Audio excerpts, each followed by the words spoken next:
Let's play some chess. And not just play some chess. Let's play some chess and let's get black box episodes in between. It's something that I had intended on doing, so I thought there's certain shorts that I wanted to talk about for black box that I wanted to add that I've talked about on this channel. So in between chess games, after a loss, let's do an episode. It's almost like punishing with an episode, but it's not really punishment. I wanted to do these episodes anyway. I will cut it after the video because nobody watches the chess videos. It's few and far between. Few and far between. So let's play some chess.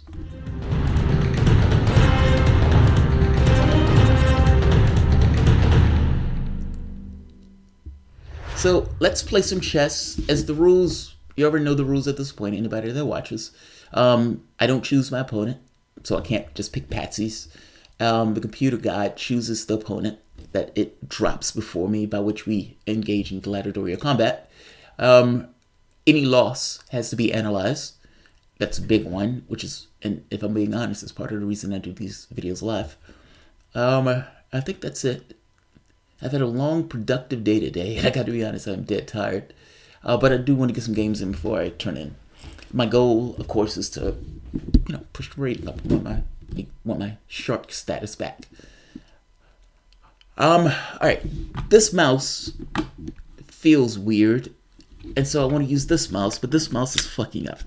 I'm giving that in advance. Just in case I'm like, oh, fuck the mouse. It's like, oh, he's just making that shit up. No, this mouse drops sometimes. Even though this is what I'm used to playing with. Alright, let's try to use it. I'm scared of using that one because I think that one is going to fuck up on me. Or, that one works right, but it feels different in my hand. Alright, you guys are, yes, I'm bitching about the mouse because the mouse matters. Alright, let's play some chess. And like I said, I'm going to do black box episodes in between. There are like 2 or 3 items that I wanted to talk about in black box that I haven't had the opportunity to do it yet, so I do it here. That's if I lose. I might be here all night winning. We'll see. Alright, and yeah, my rating is low. I've been taking beatings, but it's okay. We're about to change that right now.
Check.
This game was a painting, man.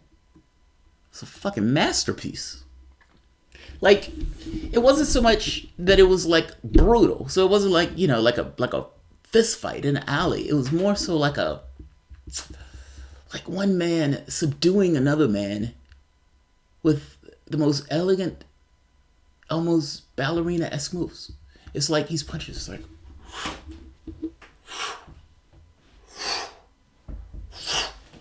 it's one of those things. Beautiful. Love it. Proud of this game. So let's take a look at it. The Mighty Pyrrhic. That's what G6 is. The Mighty Pyrrhic. G6 to win. All right. So F4 gives the connotation that white is going to be belligerent in this game. So black has to be extra vigilant in making sure the position doesn't wind up in something that is a slow strangulation. Meaning he has to be active. If you're going to play hypermodern with a player who's going to be aggressive, you have to be aggressive also in order to kind of balance that out. So, get active on the queen side.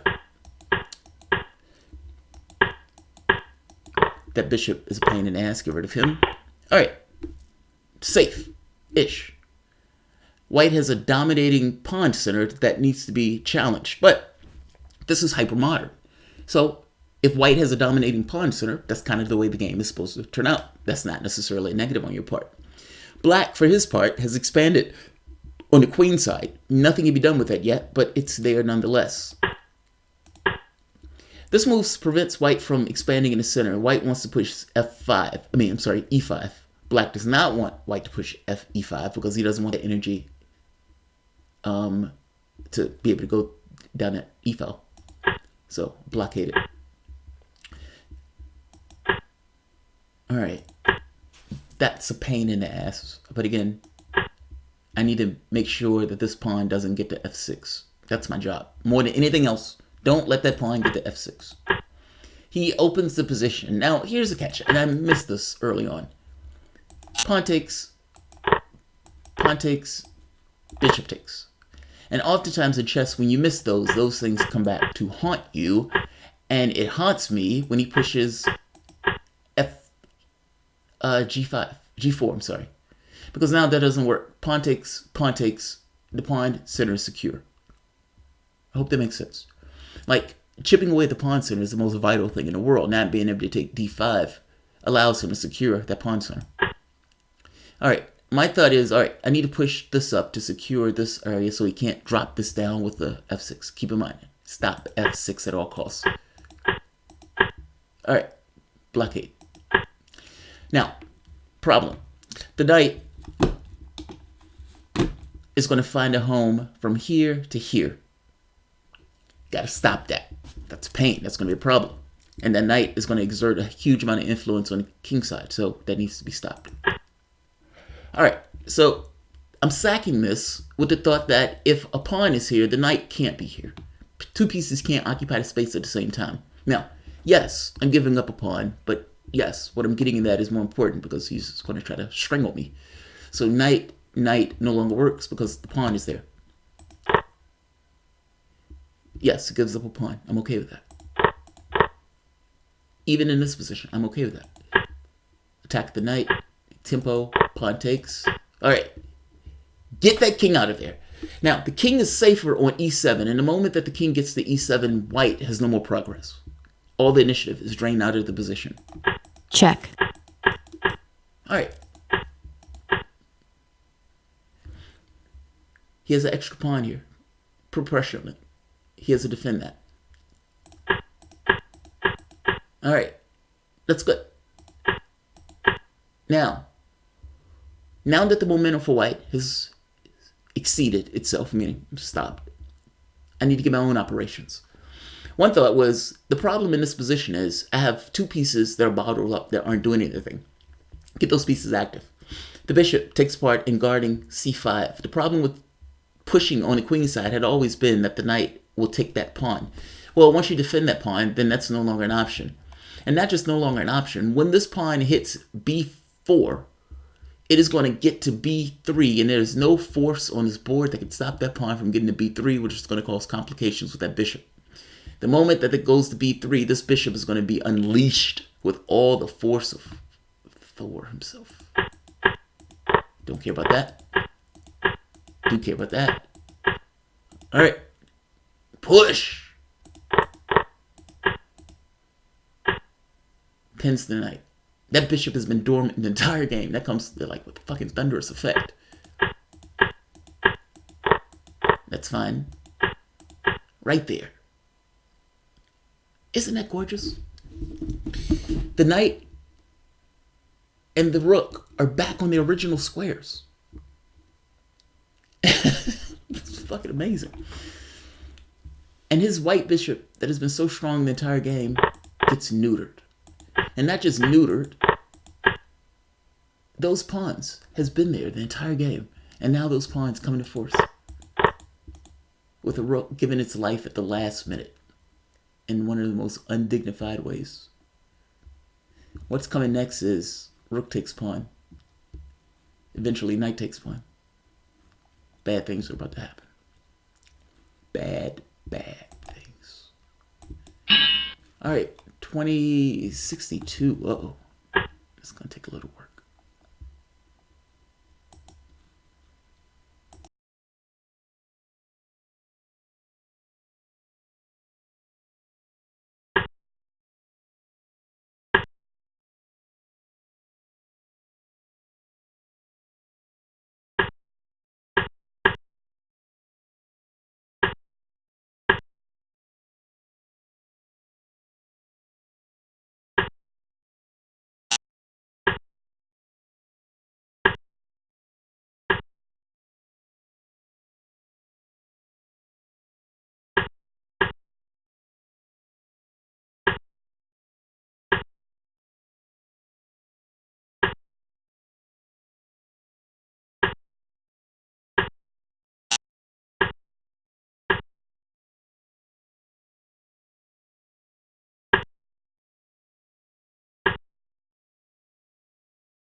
Check.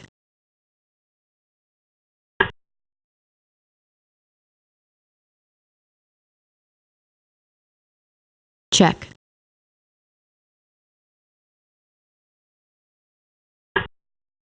Time. Check.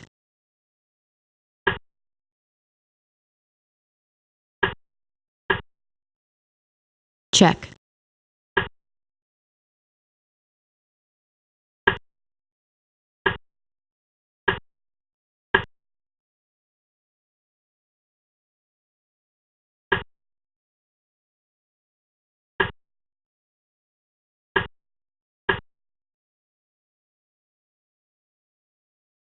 Check.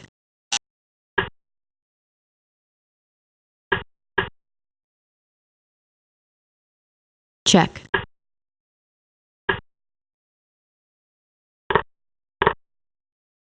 Check. Check.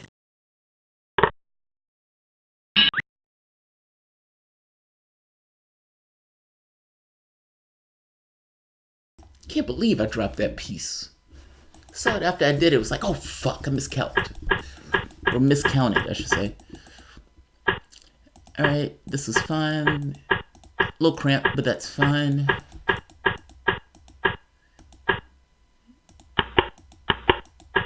Alright.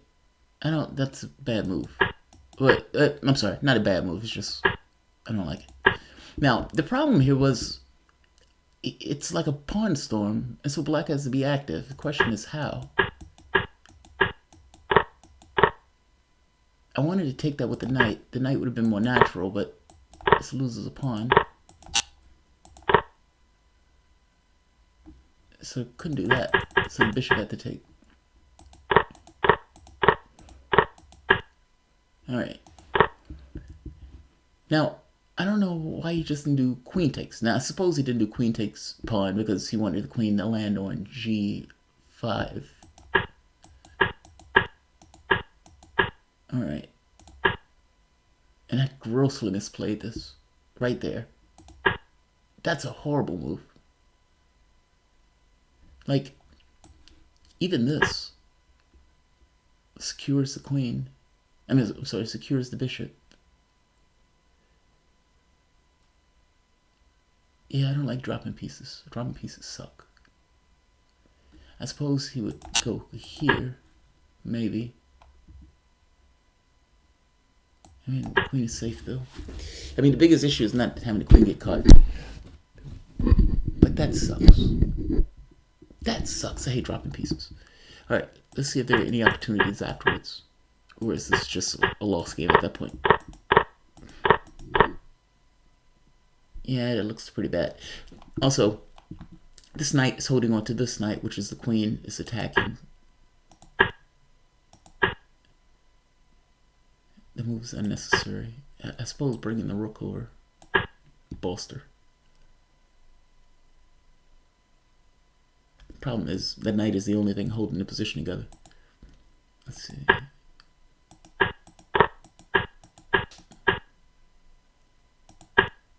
Yeah, this looks bad. Check. Check. Check. Yeah, at that point you're fucked. That's not good, son. And I'm also down on time. Now the question is, was I down on time before or after the fuck up?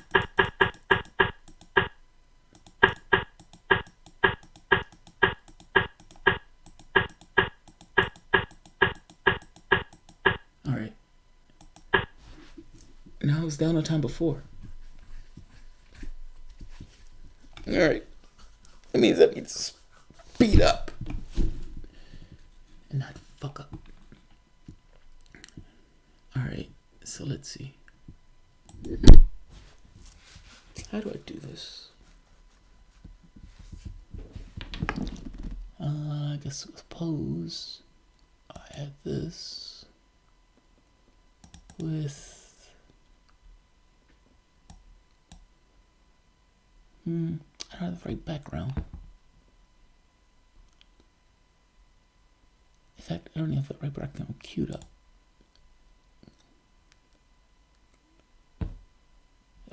Let's go some more games in first. And try to find the right background for it after we're around at some point. All right, let's play some chess.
Check.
and a man falls. That's when a man breaks. Right there. Fucking pawn thief. No good pawn thief. Time. Go give me that. I know. Alright. And for a penny and for a pound, right? Check. Check. Go give me that. Go give me that. Check.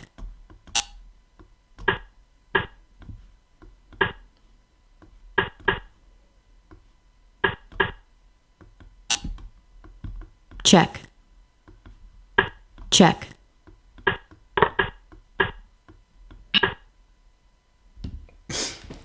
My mouse, man. Motherfucker. I had to switch mouses because this one starts fucking up on me. One of the most aggravating things happened to me the other day. I was in the middle of a game. The guy was he was a title player, and I'm trying to move, and the mouse drops out, like completely stops. And I'm like, motherfucker! I'm screaming at the mouse. I lose that game because of that. Like, fucking thing stopped working on me. Like this, like right now. Let's see. Is it showing back up? There it is. Oh, this is dicey, man. This is dicey. Alright, let's show this. 1600, but he played strong. So, that's... You shouldn't give that bishop up. Check. Alright. The reason I wanted him to queen takes, bishop takes knight, he loses the knight. Alright. Rook here doesn't work because of queen Check. Here, forcing the rook back to his original square. With the added bonus of an attack on this piece now that he can't necessarily do the rook thing with anymore. I suppose he can bring the bishop out at this point, but why allow it?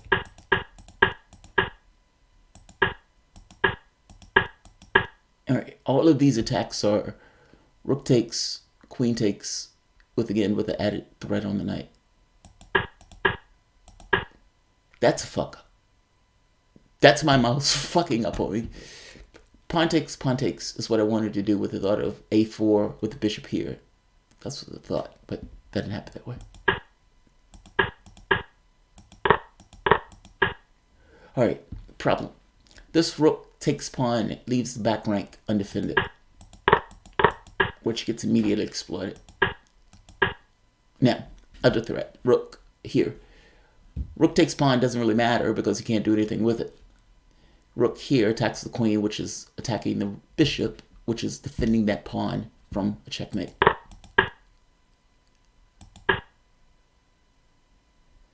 Now, I thought of rook take queen here, check. But I couldn't figure out how to mate him in the time frame that I had at my disposal, and I didn't want to spend all that time trying. Queen check, queen here. So what happens on Check. check?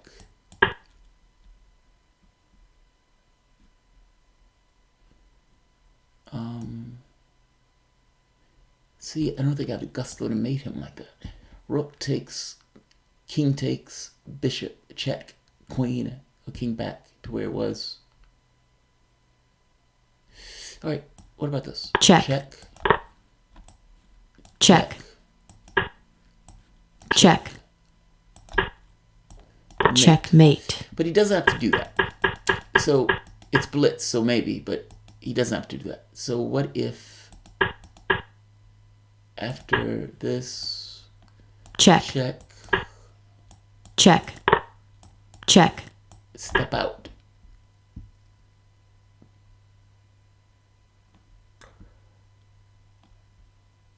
You still, I suppose, have this, Check. which literally forces the king out, which allows the bishop, Check. this rook, to get into the game. You also have still the potential to pick up this both rooks, or either rook. But his king is still on a chopping block.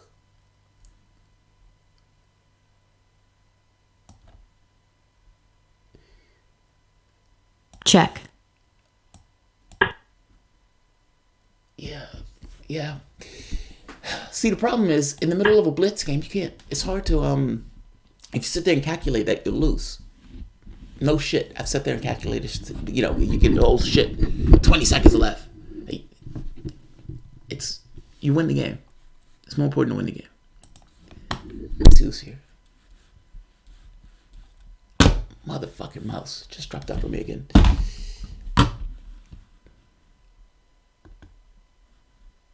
I can't believe there are people here watching this. I can't believe this. Jamal, you're blocking the view of the board. I'm shocked by that. But welcome, man. Jamal, what's the deal with the 12-year-old Indian I don't know. I haven't been following chess as much recently. I guess I should. I hate the shit when a mouse goes out. Yes, me too. That's an aggravating fucking thing. It's an aggravating thing. And I'm not familiar with this new mouse. This new mouse is not as, you know, it's not my thing, man. It's not my. I guess I better get used to it because the old mouse is. Unless you guys want to see me fucking rage out, let's not use that old new mouse. Let's not use the old one. Oh, I know what I was doing. It's this. All right, yeah, that's where it is. So let's take the background.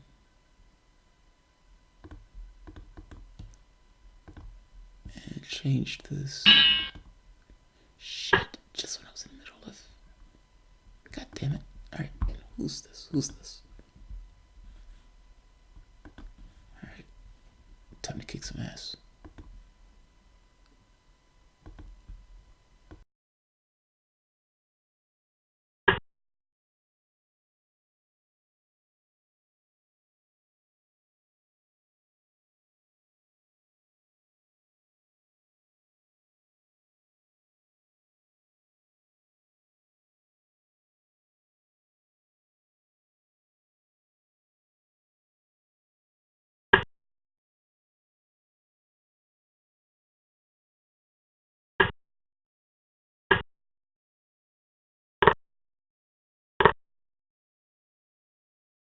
check,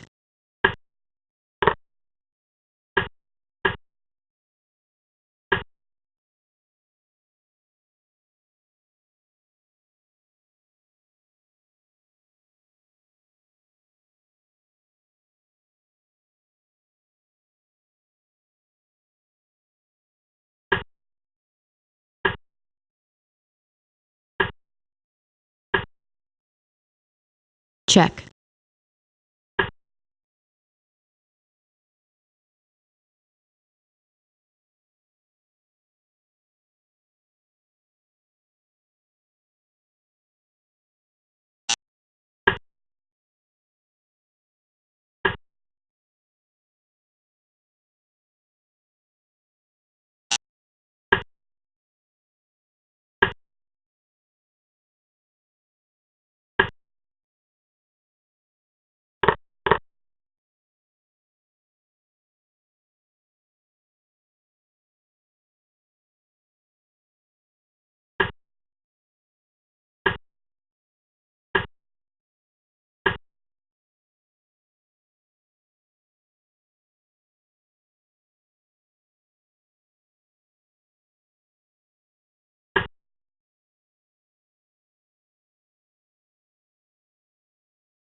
check.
check,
time warning,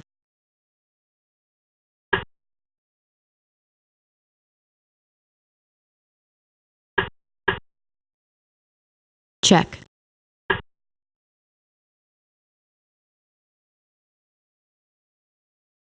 check,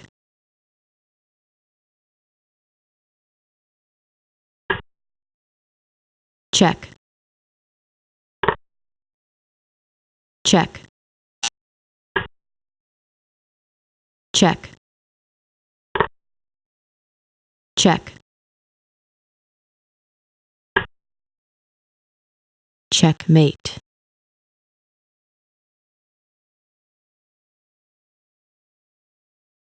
Motherfucker! I needed one move. And my fucking mouse, it slows me down. Like, I'm so not accustomed to this mouse. So, alright. This check, is fine. Check. I like this. I like this. I like this. Also, the secondary thing is it's taking me fucking ever because I keep thinking, well, I should. check, What I mean. Oh, fine. Fine. Fine.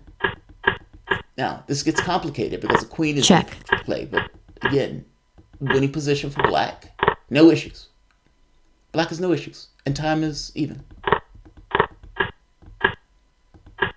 I did that to prevent the knight from getting inroads into the position. The knight essentially stuck in the back rank until he can find somewhere to go.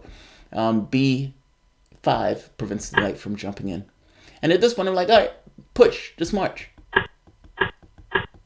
March. Now, I had to pay attention to that because the knight comes in with a check. And that check becomes problematic. It picks off the rook. All right, fine. Push. check, Now that is problematic. Now, fact of the matter is, after pawn takes, the rook should have went here. Prevention and the pound to cure and all that stuff. The problem with that move is it allows this, which kills the initiative.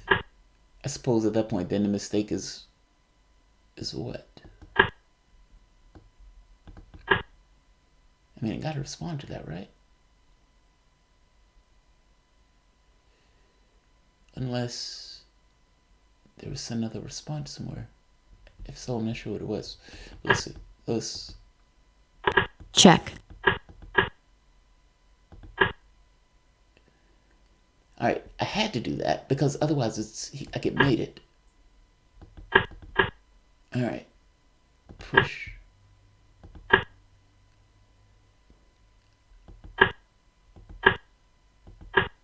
Queen. I just need one move. check, Run. check, Because he needs to get it with the check. Run. check, check, check, Ah! Take that one! Take that one! That's the take. That's the take. check, Because at that point he has no power to do what he did. God damn it, man. I swear, man, time matters when it gets towards the end. And I hate losing games like that to people who are much higher rated. I feel like I miss opportunities. Where are you from, dude? Where are you from? Is this Egypt? Syria. Okay, fair enough. I give you that one. We did bad things. But we're even, buddy. I know we're supporting terrorists in your country, but we're even.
check,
check,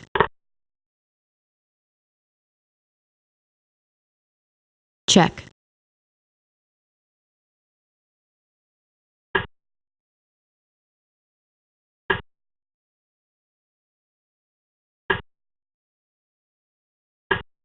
check, check,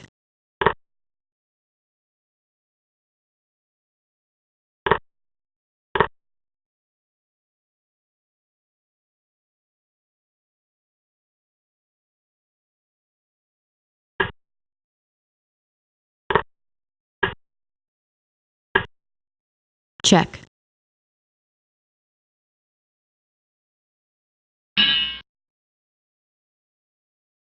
Jesus Christ, I almost lost it again. Fortunately, I have skills. Skills are a dangerous thing. Dangerous thing. Alright. So, he pushes the bishop back, that's fine. That creates certain weaknesses in my position. Thing is, I was prepared to move the king to f2. I was okay with that because I thought I can always tuck the king back down in kind of a manual castle. Alright, the knight is a weakness on his part that allows a certain tempo. Now the question is, what does white do? I don't want to open up the position because my king is in the front, but I don't want to also lose a pawn either. And either way, I have to do something because the position is going to open. So I take. Now he brings the queen out with the notion of attack. I'm okay with that because the queen, I can use that to bully my own pawn with this notion of castling immediately queenside. He takes that and kills that opportunity. It's almost like saying, oh, you're trying to get out the back? You're not going to drive that car out, buddy. So now the choice is, do I give him the pawn or, meaning, do I say, all right, dude, I'm going to take that with the queen and give you the pawn, but there was no point in doing that because the queen would have been blocking my exit anyway. So, now, the point of this is because the next move was going to be f5, ripping the position open. Like, my goal is to rip the position open. I mean, my position is already fucked. If anything, I was going to tuck my king under the queen and go for it. check, But he opens this position. This forces the queen trade. check, All right. The next move should have been pawn takes because both pawns are pinned. Pawn takes. Both pawns are pinned. He can't take with either. check, Now he's down pawns. His king is stuck in the back rank, meaning on the last file. So all checks are dangerous. check, check, What is my rule? With a piece, my rule, yeah, the rule is almost fucking gravity. If you don't take a piece, that piece is going to come back to haunt you. I don't take that rook. I'm looking up for something very specific, so I don't see the rook. I'm myopic. This rook was fair game. I could have just snatched that off the board. Check. And I don't know what the fuck that was. I have no idea what that move was. Outside of just giving a piece away. And not just giving a piece away, this bishop can take that rook. The bishop can take the rook. The bishop can take the rook. And the bishop just doesn't do it. Fucking turncoat. And now it's, oh fuck. One chance. I need to get over here. The only way to get over there is to give him this pawn. Now, the only way he can take this pawn, however, is with this rook. Last chance. Last chance. Don't defend your king. Yes. Check. Because after this, the only thing that can get in front is the rook. Checkmate. Beautiful. 1880. He was on his way to 1900. Not through me, buddy. Not through me. You shall not pass. You shall not pass. What? Bernie lost? What about it? They're losing more and more of the black vote. The sex of black vote is the linchpin of the Democratic strategy. Yes, if you don't believe me, actually, tomorrow I'll show you the demographic map. Well, Bernie did lose the black vote to Hillary. I mean, not this election, but last election, yeah. Blacks are 15% of the population. Not many of them vote. It's white vote that matters. That's the other part. So let's talk about that. That's an interesting question to bring up. So if you remember back during the 2016 election, nobody knew who Sanders was. Like, honestly, when I was first started in that election, in the not in that election, in the Obama election I was. But you had a lot of people who had no idea who Bernie Sanders was. Bernie Sanders only had 3% of the vote. I mean, only 3% of the population knew who Sanders was when he started running in 2016. That is true, by the way. African Americans were voting for the person who they thought was more electable. Period. Period. You must understand the African American vote is different than the white vote. I know that sounds weird, but it is. And by the way, let me explain why. African Americans, from our vantage point, we are terrified. The black vote is a terrified vote. We're terrified of the creatures in the other party. We know they're monsters, goblins, knuckle draggers in that other party, and we want no part of it. Now, what that means is that when African Americans vote, they're voting more so on, can you keep the monsters out of office? You must understand that's a fundamentally different way than whites vote. Whether the person who gets in office is white or black, at the end of the day, whites don't necessarily have to worry about this notion of being put in bondage or policies that has somewhat bigoted in the overall result. That's off the table for whites. They don't care about that. That's not off the table for blacks. Can you keep the monsters out of the party? I guarantee you, if blacks are being honest with you and they're having that conversation, that's the conversation. That conversation hasn't changed. We are perfectly aware. Even if you're not entirely aware of why, there's a historical precedent that has gone down through the ages in that way. Why am I saying that? I'm saying that because when Sanders is running against Clinton and they're at a black church, that black church will say, I like what's coming out of his mouth, but I'm not voting for him. All throughout the South, Hillary Clinton got that vote because she was Hillary Clinton, not because of any particular policy objectives. If you went and talked to the people and asked them, they probably couldn't tell you one lick of what was in Clinton's policy platform. But they would say she's more electable. They were obscenely wrong. But that's the argument. So yeah, blacks have more votes.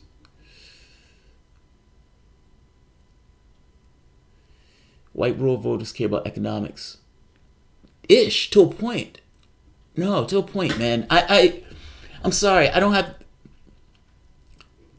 This is where differences in perspective of race come in. Meaning racial dimension makes up a perspective in regards to policy in who you choose. There is a segment of whites that care about economics and will vote Republican. do they care about economics if they were Republican? Now, and we're not talking about, take off the table for the moment, people who are just greedy and I just want my tax cuts. I don't care what happens in the wider world. I just want my tax cuts. Give me my tax cuts. Let me put my head in. I'll take those people off the table for the moment. I'm talking about people who care about getting access to healthcare, who care about the environment, who care about whether or not their kids can go to college and still vote Republican. In those cases, you can't tell me that those people care about economics. In the same vein that I say African Americans often choose Democrats, oftentimes, in order to keep the monster out of office.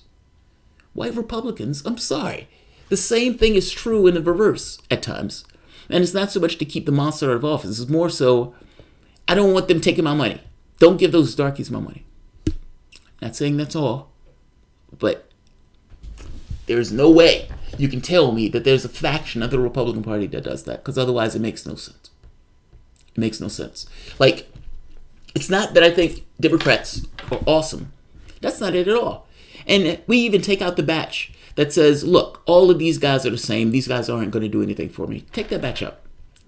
And get down to the nub of, I'm voting Republican, and this guy doesn't have two nickels to rub together.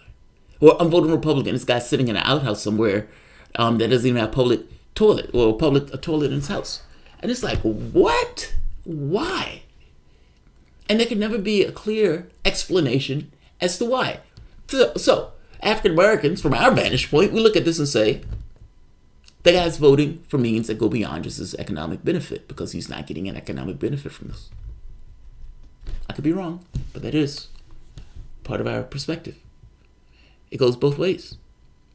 Like the voting and the reason people vote, it goes both ways. That sometimes the voting goes beyond just the reason for voting. And I'm giving you a perspective just from African Americans in regards to how we view the political space, especially from the standpoint of why people vote Republican. I'm just saying. There's a cultural dimension. Garden actually, it's a cultural dimension. Yeah, if you were raised as a black kid in a rich GOP household, they would have similar views as rich GOP. Yes. Yeah, well, yes and no.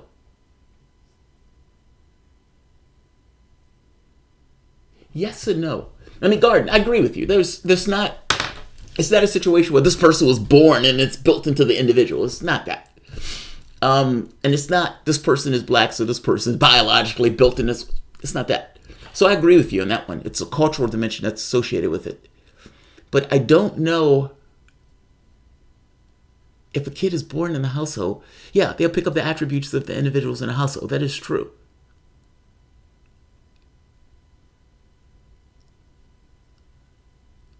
Yeah, that's true. Why do I hesitate for that? Why do I hesitate on that? I think it's because you're right, it is cultural. But I think my hesitation on this is in cases where the person gets into weird identification stuff. Like where they, as they grow up, they don't fully identify with where they are. Like, I give an example. Kids who I've met that have been raised, who are African Americans that are raised in white households, or let's say it was a mixed parent, like one parent was white, one parent was black. The kid gets into this odd spot of identity issues. This is not all, but it's kind of the Worf complex, like Worf in Star Trek, where it's like he was raised by human parents, so he tends to be more of what he is. In this cases, it would be people who, I remember getting into this argument with this kid who had mixed parents, and she gets into this notion of like cultural appropriation. Like, it's wrong for white people to wear dreads. Now, mind you, her mom is white. She's like, it's wrong for white people to wear dreads. Why? Because that's a black thing. It's just a hair thing. People wear whatever they want. Yeah, but I mean, they shouldn't be able to. But why? You haven't explained to me why. It's like, it's theirs. They earned it or they own it. No, they just wear it because their hair is curly and their hair can grow that way. Well, white's hair doesn't necessarily grow that way. What do you care if somebody wears that? Like, but in her case, she was getting to be more of what she was because of her household. She was having identity issues. That's why I say, yes, I agree with you. This is purely a cultural phenomenon of sorts. And if the person was raised in somewhat of a different household, the person will have a different outlook. Yeah, I agree. I agree with you. All this started over Biden has more geriatric fans than young fans. Jamarl, your videos show polls prove it. Yes, that is true. Biden does have more geriatric fans. Like when you look at the studio, when you look at the polling, like the Emerson poll, 50 and over, Biden was winning like 7% to some obscene number. Like it was absurd the amount of people that he was getting from the geriatric vote. By the same token, Sanders was getting as many in the young vote. Like, do you remember in this weird thing, it was like a fight between like voting blocks. In this case, the youth voting block versus the geriatric voting block. It's so bizarre. But that's literally what's taking place in the polling thing. It's really bizarre. Amanda, it's so odd. My cousins are mixed race and have those issues. Yeah, sometimes they go way overboard. Yeah, it's really odd. A lot of mixed race kids end up as SJW. Yes. The identity issues, man. Like your society has we have a complex culture in this country. Let's say it that way.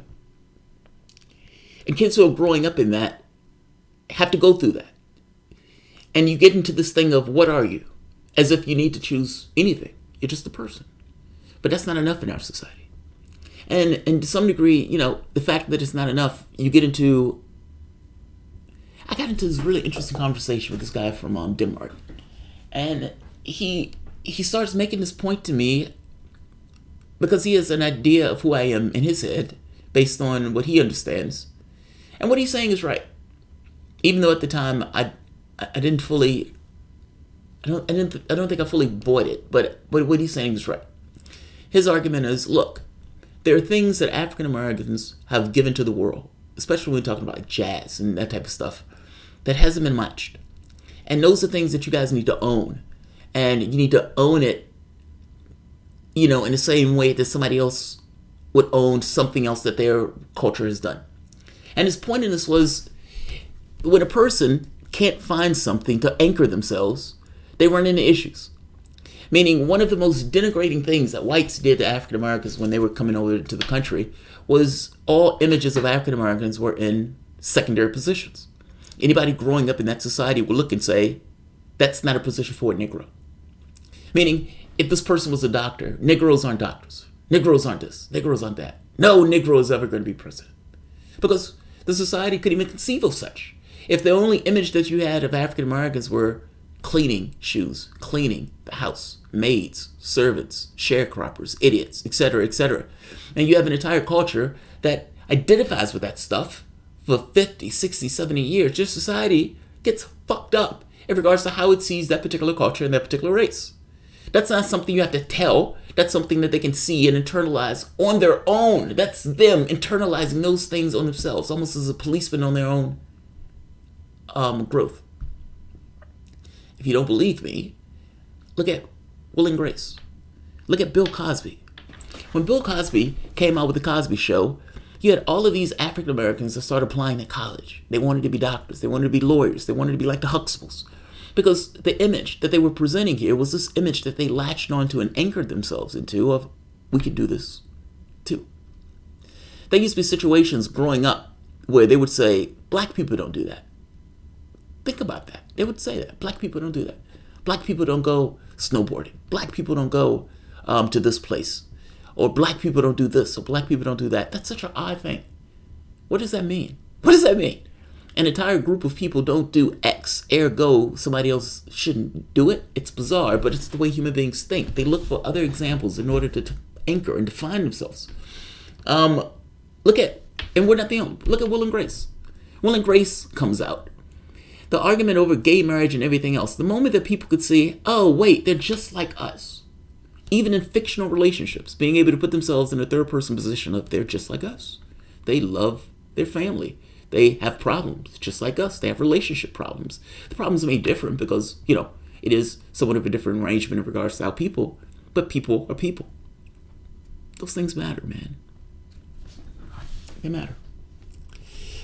Let's play some chess. I'm running my mouth. Let's see.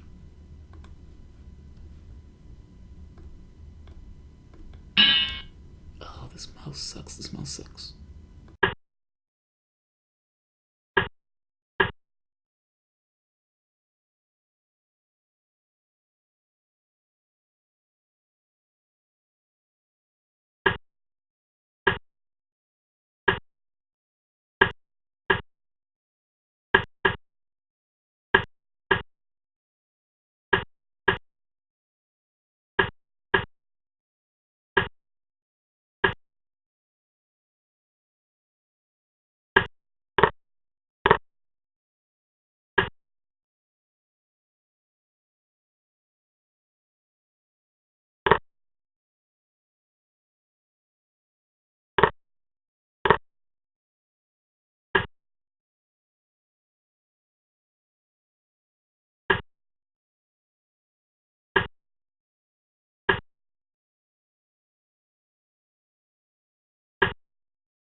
check,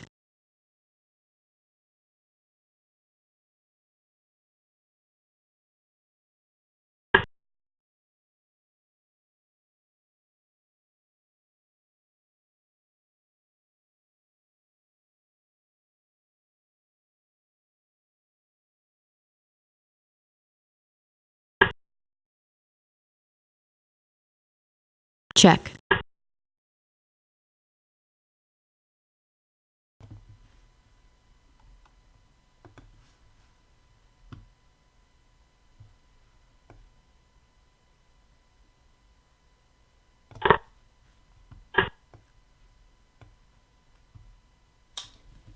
Can't get in there to get him. All right, get rid of his checks. You can resign from here, buddy.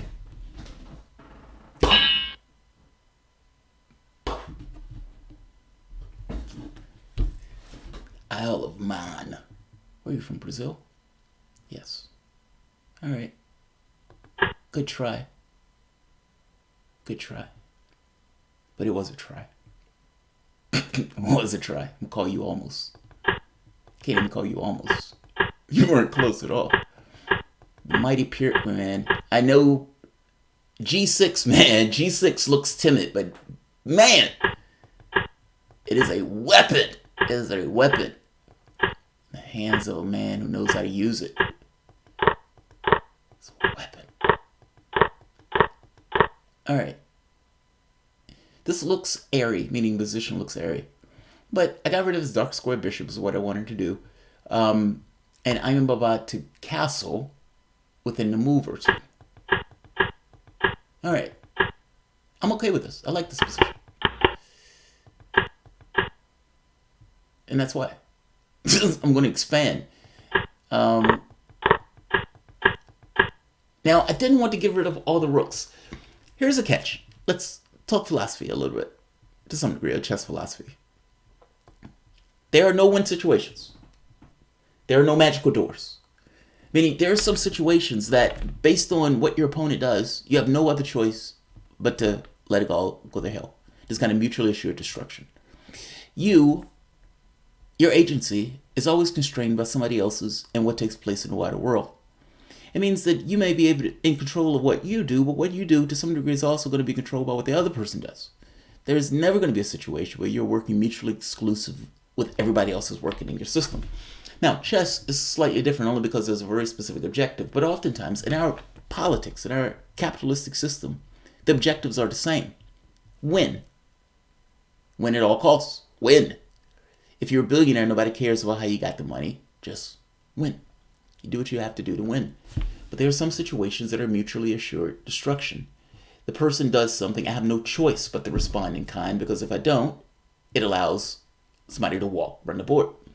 In this case, I don't want to get both rooks away. Like, I don't want this thing where we destroy everything on the line because I have plans on attacking his king. So in this case, let's look at the board. He plops the rook here, but he can't sustain that. The reason he can't sustain it is because I have a dark square bishop. A dark square bishop would have been better in that position, but I got rid of his. This forces it away. Now, if the queen moves here, which is where I want to go, what I want to do is put the queen in this square. But putting that queen in this square allows for the rook to come here, which is what he wants to do and trade off. I don't want to trade off, so I don't want to do that. So putting the queen here guards that square while forcing the rook away. That move attacks the knight, which gives a tempo. Now, this blocks the position.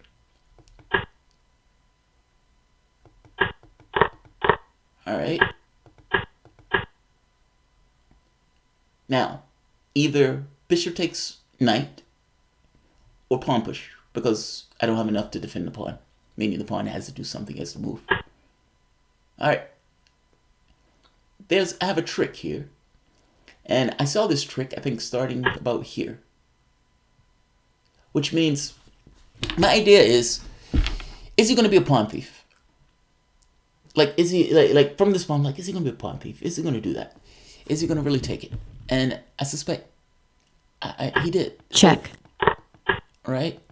Pawn takes, rook takes, push. There's no force on this board that could stop that pawn from queening. Nothing.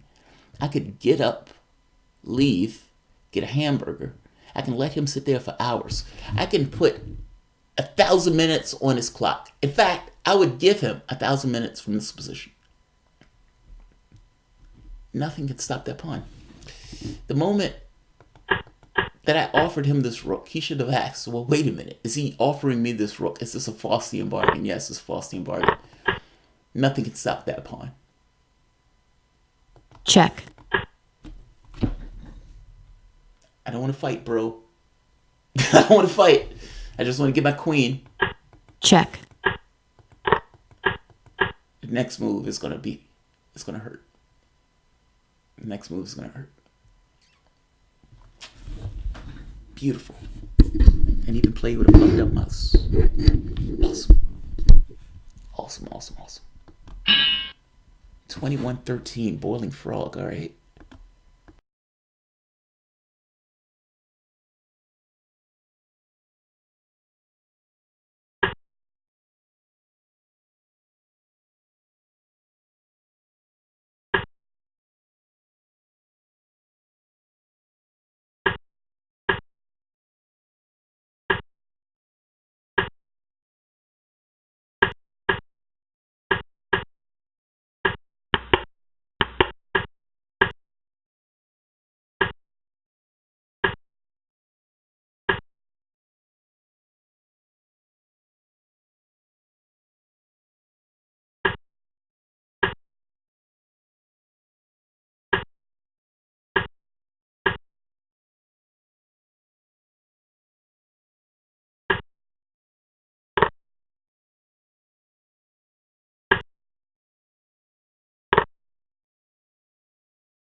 Check.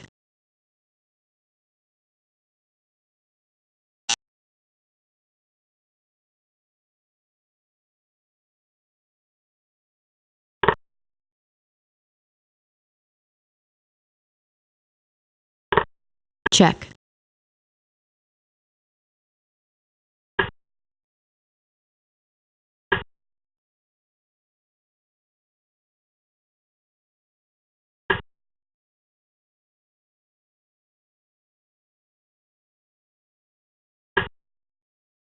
check,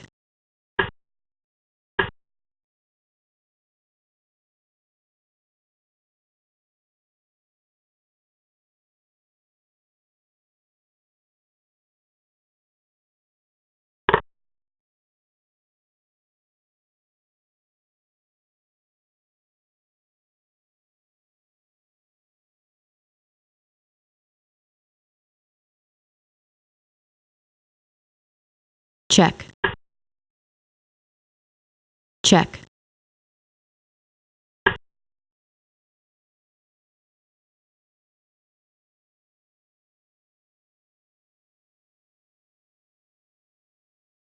check,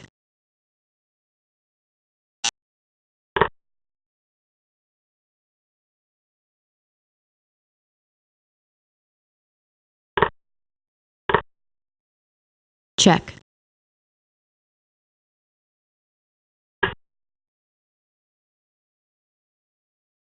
check,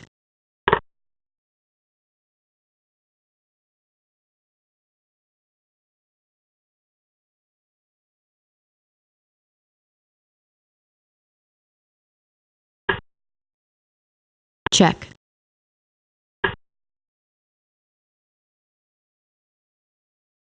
time warning, check, check,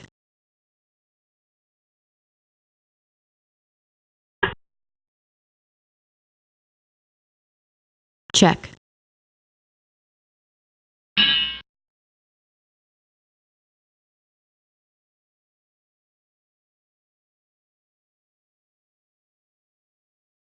I know it was supposed.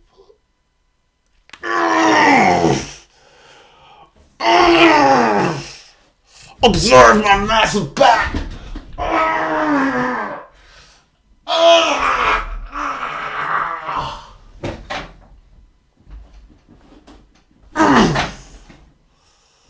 Observe my awesomeness. Observe my awesomeness. Is that Ralph Nader in a picture? I think that's Ralph Nader in this picture. I don't care if that's Ralph Nader in this picture. You just took a loss, buddy.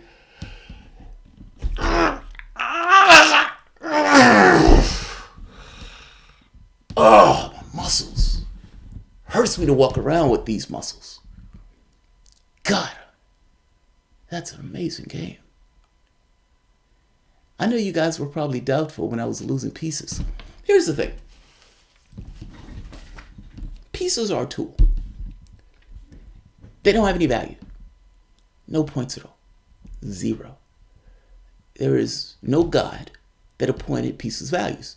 Even though they give them values so kids can understand a certain relation of strength. But the value of the piece is derived from the use of the piece. Meaning the value of the piece, if such a thing existed, will correspond to how it was being used in a position itself and the maximum capabilities that that piece could exert within the context of that position. Meaning under best play. I care more about positional loss. Don't get me wrong, the pieces are important if you get to a point where you start losing pieces in the endgame. But again, even that is the relative strength of the pieces. Losing pieces, I didn't lose any pieces per se, I lost exchanges. Even though I lost two exchanges, meaning I lost my rooks, lost my thumbs. John Wick functioned just fine without his finger. I can do the same. I can ball a fist without my thumbs.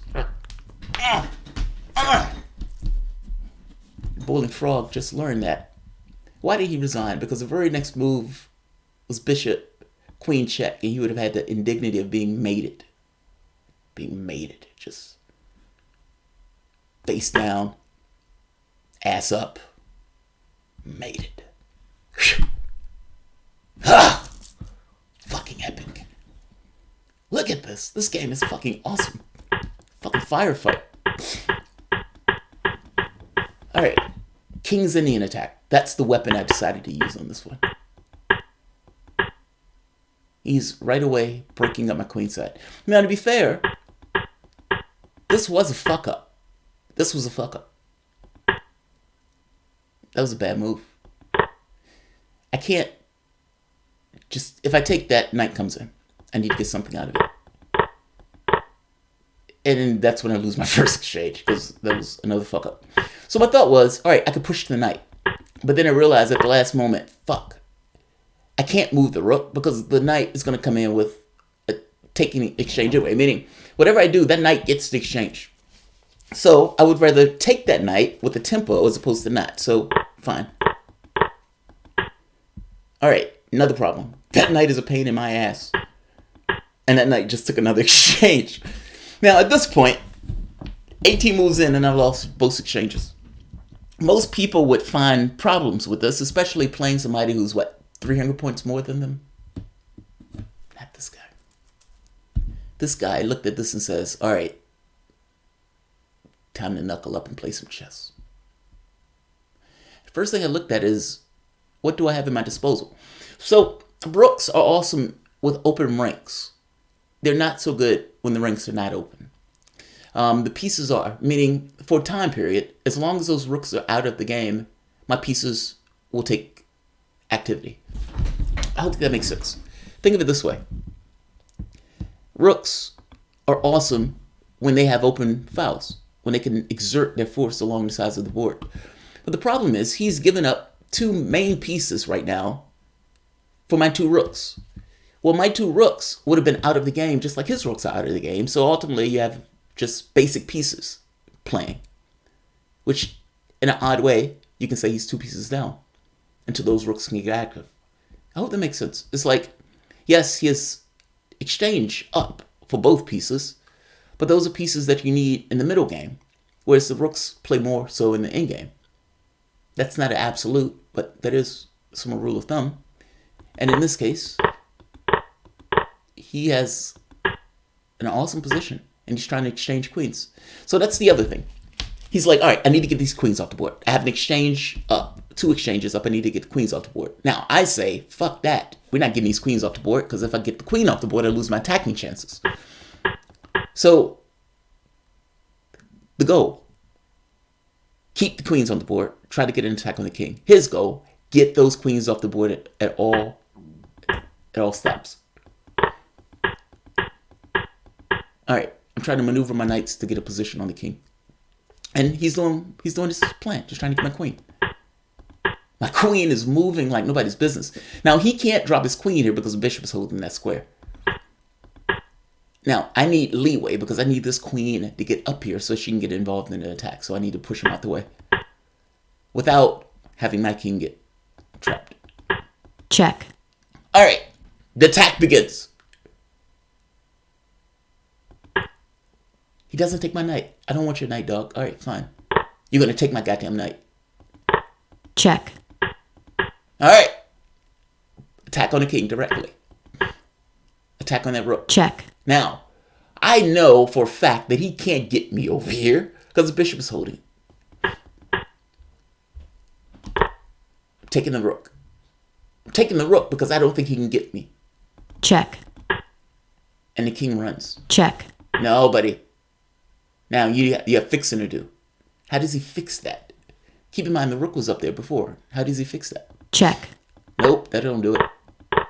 That don't do it. Check. Check. He had to give up a piece for it. He gave up a finger. All right, now what? Check. Check.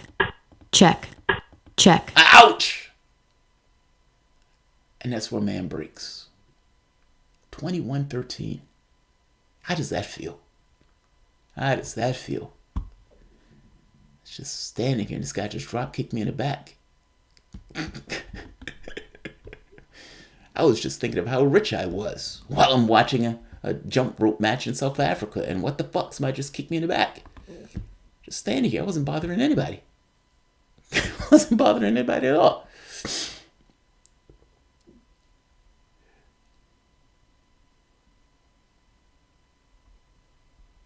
People are here. I can't believe people are here for that. Wesley, what's happening, Wesley? What's going on, man? Clyde Illusion, Paul Gaming. Wow, I can't believe there are people who are watching this. Fucking A, man.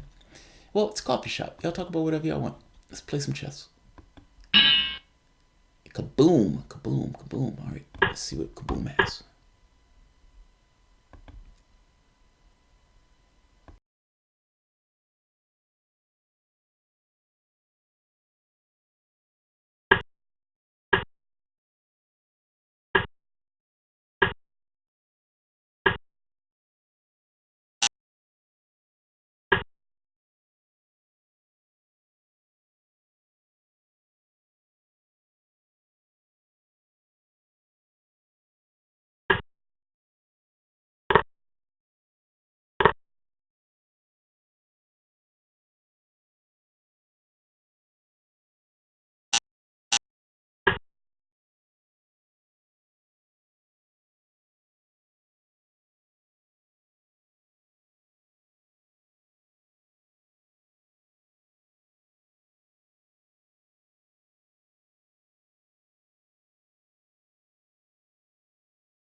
check,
check,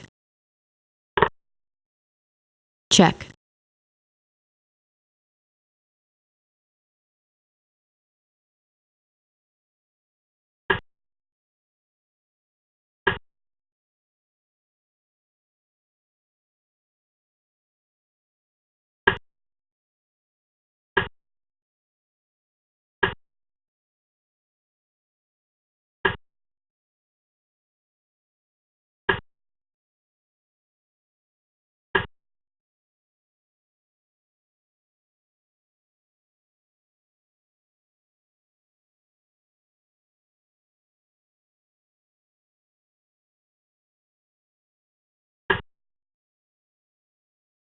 time warning, check, checkmate,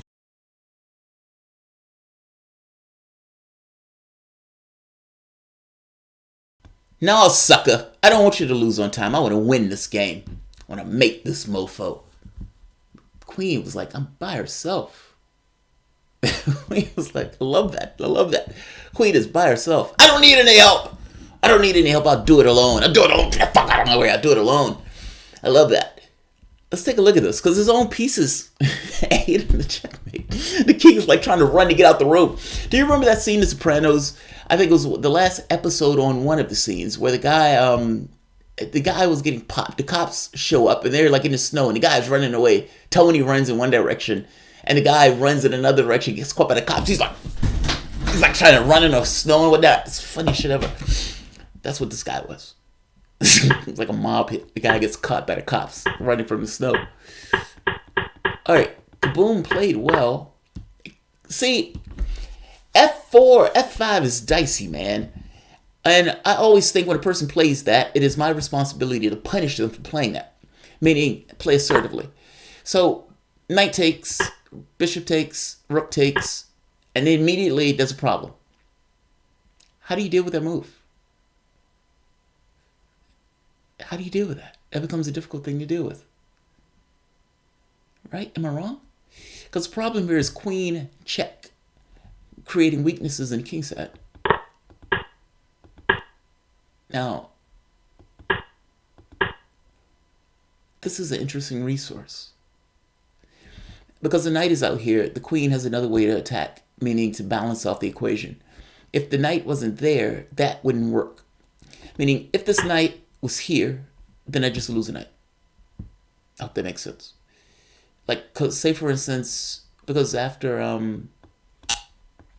knight, bishop, pawn, or even bishop takes, queen takes, rook Check. takes rook, check, followed by rook takes queen, queen takes.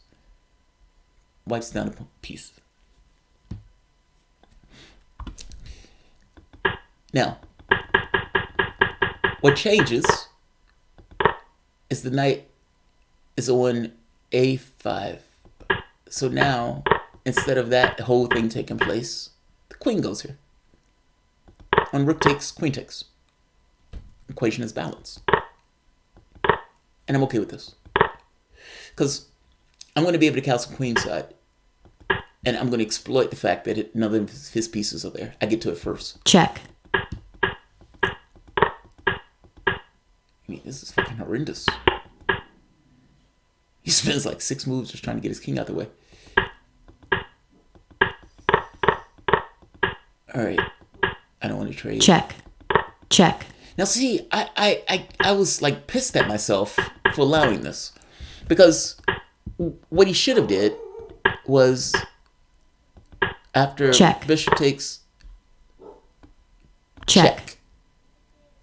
forces a queen trade. 1, 2, 3, 4, 5. 1, 2, 3, 4, 5. Position's even. I was like, God damn it. But he didn't do it. And when he didn't do it, I ran my king out the way. Check. Check. Yeah, I ran my king out. I was like, all right, listen, that just should happen again. All right. And at this point, exploitation. How can I exploit the fact that his king is over there by himself? His king doesn't want company as being antisocial. Check. What's happening, dog? You okay over here? What's going on? What you got in your hand? Checkmate. Oh, give me what you got in your hand, dog. Walk around in this dangerous neighborhood like that. Give me that. I got assaulted by 2 Trump supporters who were screaming, "Make America Great." That's what happened. All right, we're 1830 something. Let's keep it moving. Keep kicking ass.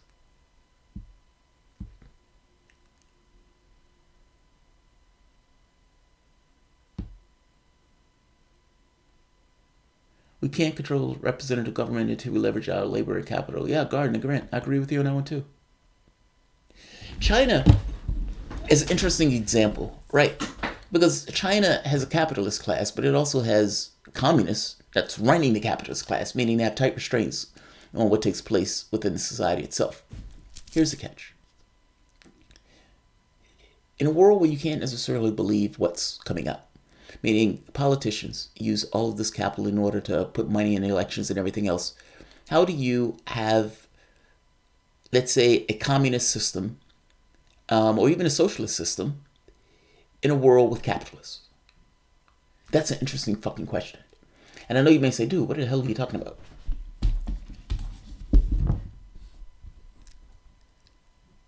If you allow a section of the community to have billions of dollars, doesn't that automatically undermine the political system at some point? Now, China says no. And that's the most interesting thing in the world. It's not necessarily I want to live in China. But from a standpoint of a democratic government, if the government was democratically elected, et cetera, then this notion of having...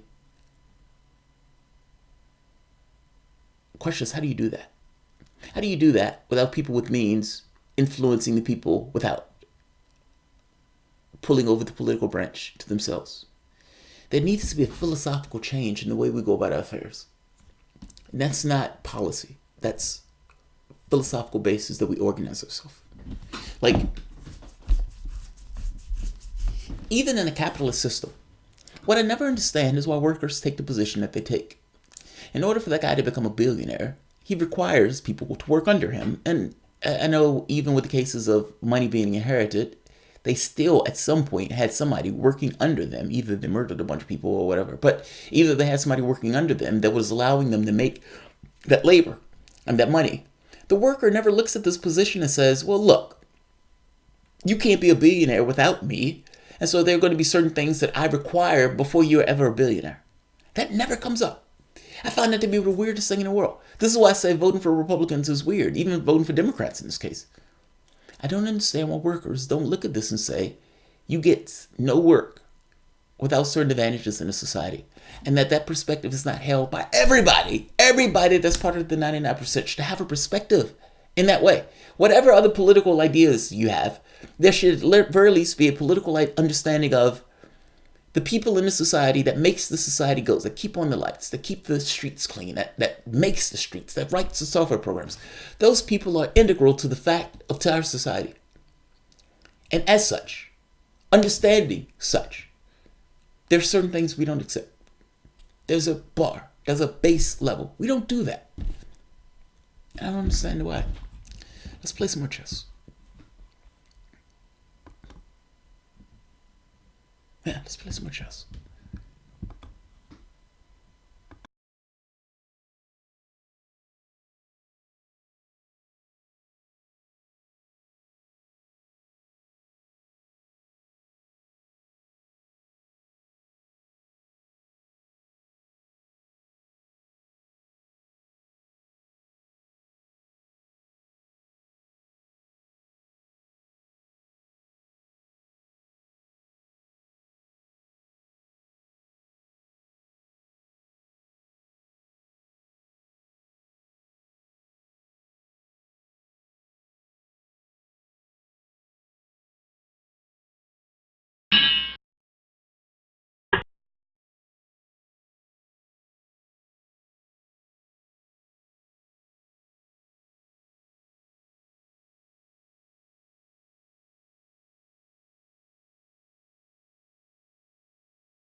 check,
Again, good try. Good try. He's 15.99, but I don't take any shit off any 15.99s because a lot of 1600s kicked my ass. So, also, it is my philosophical responsibility to beat the living shit out of anybody who's trying to get out of their rating. It's like bar crabs.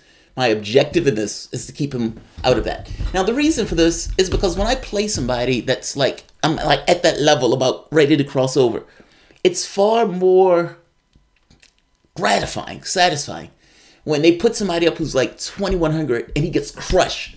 So I break into the 1900s or the 1800s with a certain degree of authority. It's like you're punching the biggest guy in the prison. Like, who's the guy? You're in here with me. It's one of those numbers. But this guy gets trounced at the end. He falls apart.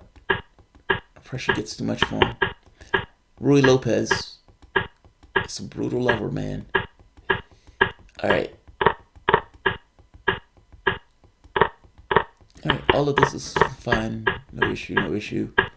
Alright, now I tend to play the knight back. Now I play the knight back because I figure the knight has more hopes coming through one of the other venues as opposed to staying where he is. Now that becomes somewhat of a problem. Now it's not a problem in the biggest sense, but the bishop has to find somewhere to go. The bishop doesn't have anywhere to go. And because it doesn't have anywhere to go, it creates somewhat of a confusion on the back ranks. Alright, so the rook protects the pawn, so now the knight can move. In the meantime, he's building up an attack on the king side. Right off the bat, though, I don't necessarily see where he goes with it. I mean, the king side seems adequately defended, so the question is, how does he proceed? I don't know fully how he proceeds, but I don't want to know, so I want to get rid of all of his power, as much of it as I possibly can. So we're trading this stuff down. check, Alright, pieces traded. Now, these three pieces are going to be everything that he has to try to get mate. And these pawns. I don't think he has it. Especially after that. That loses outright. There's no configuration in that piece thing that would have won. Another sucker get beaten. 1849. I didn't get many points off of him. God, there may be another 1500 players. I hate 1500 players. All right.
check,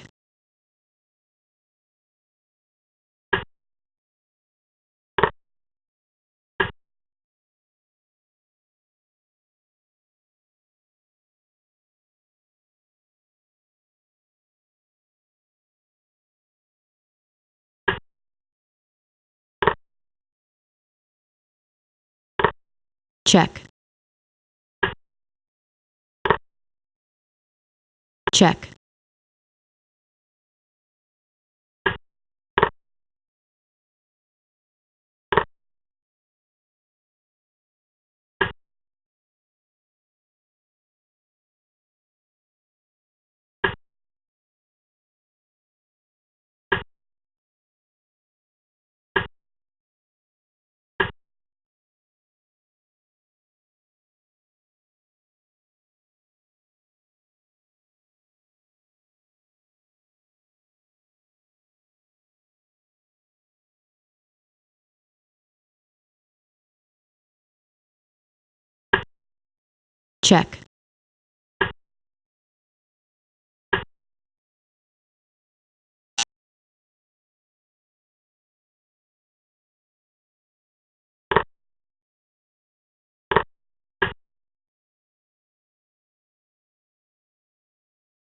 check, check, check,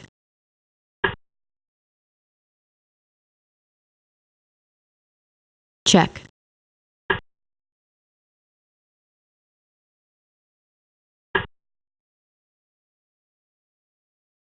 check,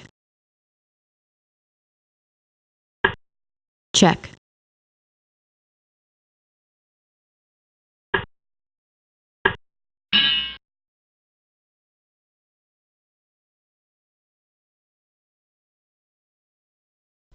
You know, it's funny. I don't know where he went wrong in this game. Because it looked like he had an advantage, and then all of a sudden he just vanished. That advantage just went up in smoke. Alright, this is the Petrov.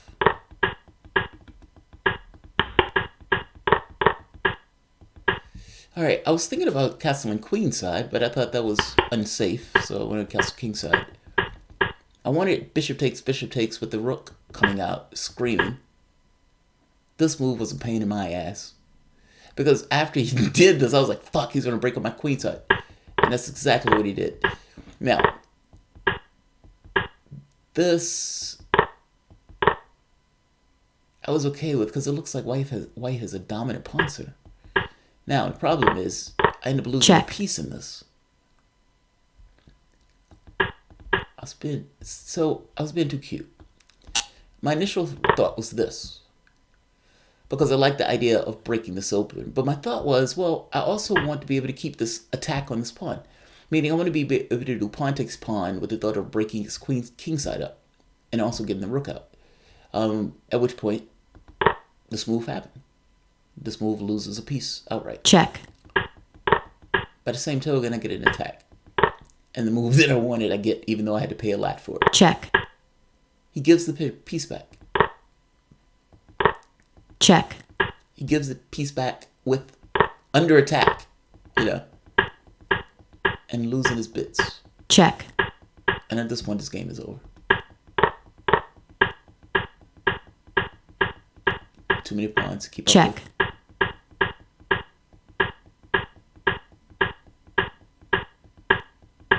check, check, check, check, check,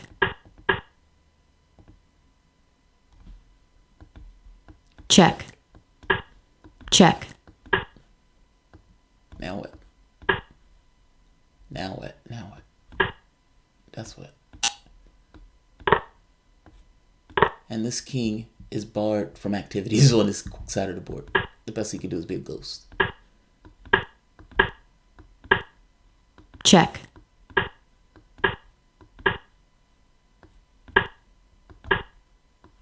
check,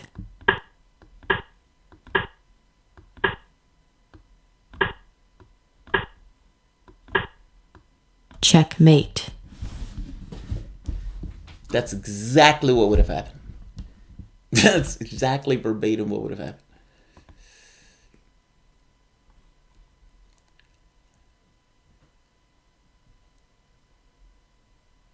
Wow, you guys are having real conversations.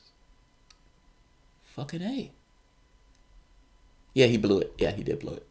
He did blow it. That's alright. It happens, man. It happens. Let's get some more chess in.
check,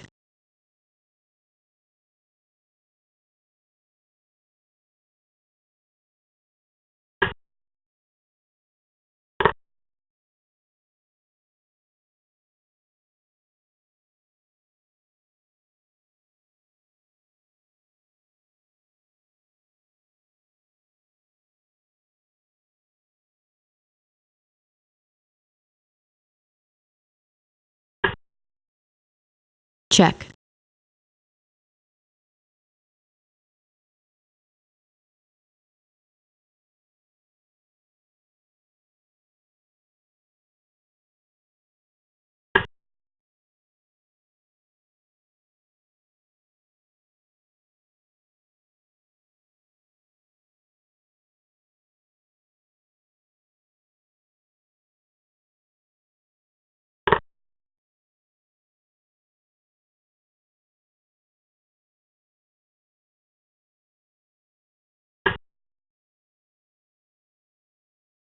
check,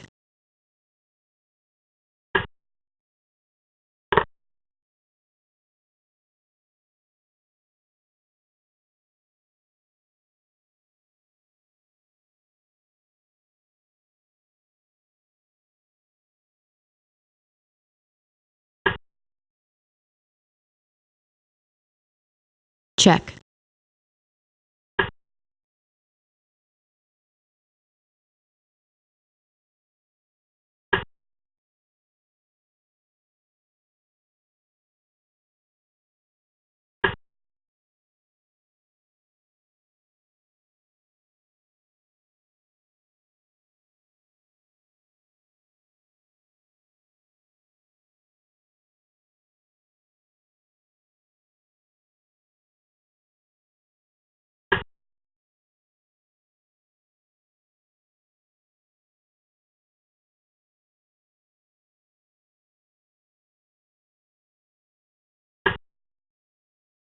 check,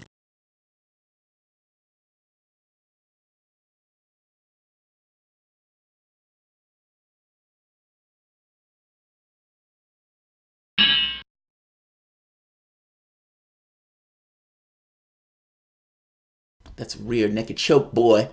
That's a rear naked choke. That's a real naked. It's like, go to sleep. Go to sleep. Go to fuck to sleep. Whew. Look at that. Look at that. Look at that.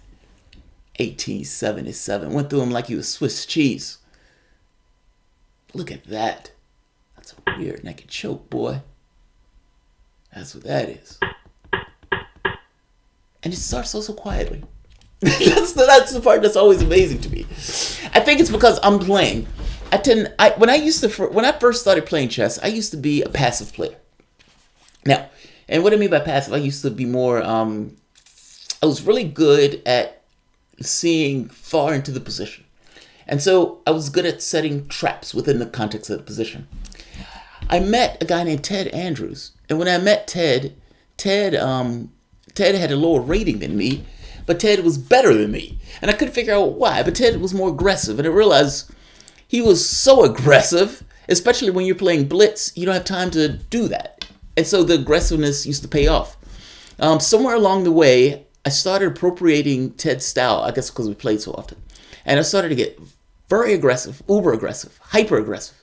And that started to be incorporated into the game of setting traps. As I got older, I started becoming more positional with a certain edge to aggressiveness. Like, to me, it's one of those things of, it's a manly pursuit to mate a guy. And for whatever reason, when my adrenaline gets up, there's this thing in me that takes risk and that gets off on taking risks. And so playing on this knife's edge suits me in a way. It's really bizarre, and the changes that took place over me when I started growing up. But the Pyrrhic wasn't something I would have ever played. And as I got older, I started playing it more and more, especially going through like games like by Trojan and Nimzovich and some of these other guys who are strong at positional chess, or Karpov. Especially Karpov. I could not. Karpov. I had a book of Karpov's games when I was younger, and that shit collecting dust for years. Could not go through his games. Like, so boring to me until I got older. And when I got older, the games started taking on a different tint. Same thing with Petrosian. The games started taking on a different tint. There's something sexy about one man strangling another man, and doing so in this really elegant way. And it's just a slow, hand around it, and the guy just putting his legs around, just Go to sleep. Go to sleep. I think if I was doing it, I'd whisper it. I'd be like, it's okay. It's okay. Go to sleep. Go to fuck to sleep. It's okay. That's how I would do it. My wife would say, well, it's a good thing that you don't do karate. God knew what he was doing. Alright. Here, this way I play it. Alright, he opens this. Now, this could be a double-edged sword, because if this comes under attack, that's going to be hard to defend.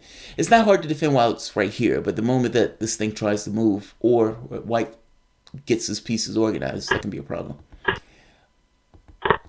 I don't mind giving that piece up, the pawn up. The question is, what do I get for that?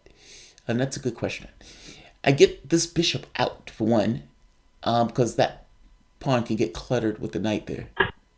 But I don't know if that's worth it. In fact, after this game, I don't think that's worth it. I'm not doing that shit again. Now, the reason I did this is because after queen takes pawn, bishop here runs an attack on this pawn, which allows me to get the pawn back while giving up the double pawn. I'm okay with that. Alright. Making headway on the side. And he fucks up. Check. Now, the only thing I wanted was this. Queen takes. That's all I want. Give me my oranges, let me go home. He doesn't want to do that. So fair enough. Check. I came for your pennies, but I'll take your blood if you need me to. Check. And at this point, this gets unseemly. This is grossly unseemly. Check. This is not a dignified position for a man at all. Check. Oh, this is gross. This is gross. Because you know what's coming now. Man child. Check. Here's fucking Johnny. And at that point, a man resigns. He stops. Why does he stop? Because the very next move is this. Check. Followed by this. This bishop is barring the door, so he can't get out. The rook is a thumb. The rook doesn't work well outside of just kind of lateral moves. So the only thing that can go there is this. Let's see. How do I maim him from here, though? I mean, I understand he doesn't want to play no more because the shit, sorry, is ugly. But I don't think there's a direct mate here. Is there? Check. Check. Check. It's not a mate, but it's still ugly. And he has no aptitude for attack at all at this point. Not to mention he's down a shitload of material. Yeah, I don't blame him, man. I wouldn't want to play that position either. Fortunately, I don't get in positions like that. Because I'm rated, 1870 something now. Just saying. Just saying. Fish does not understand land. No, it does not. If you're in the dark chest alley and you cross buzzsaw, Jamarl, turn your eyes.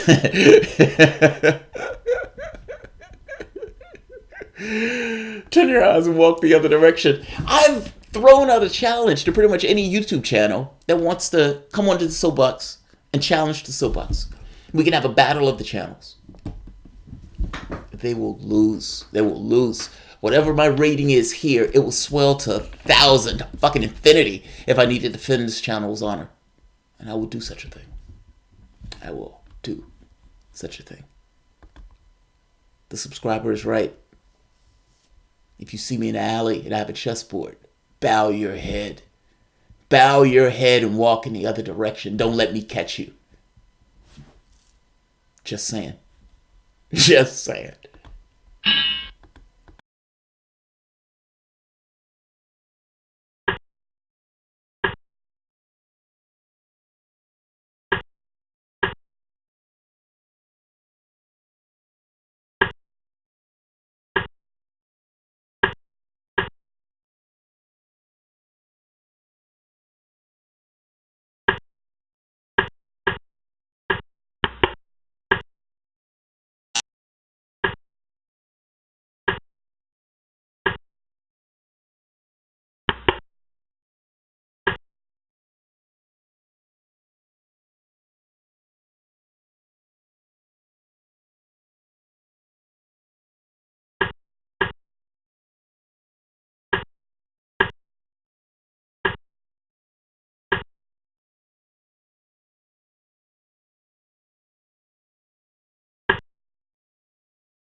check,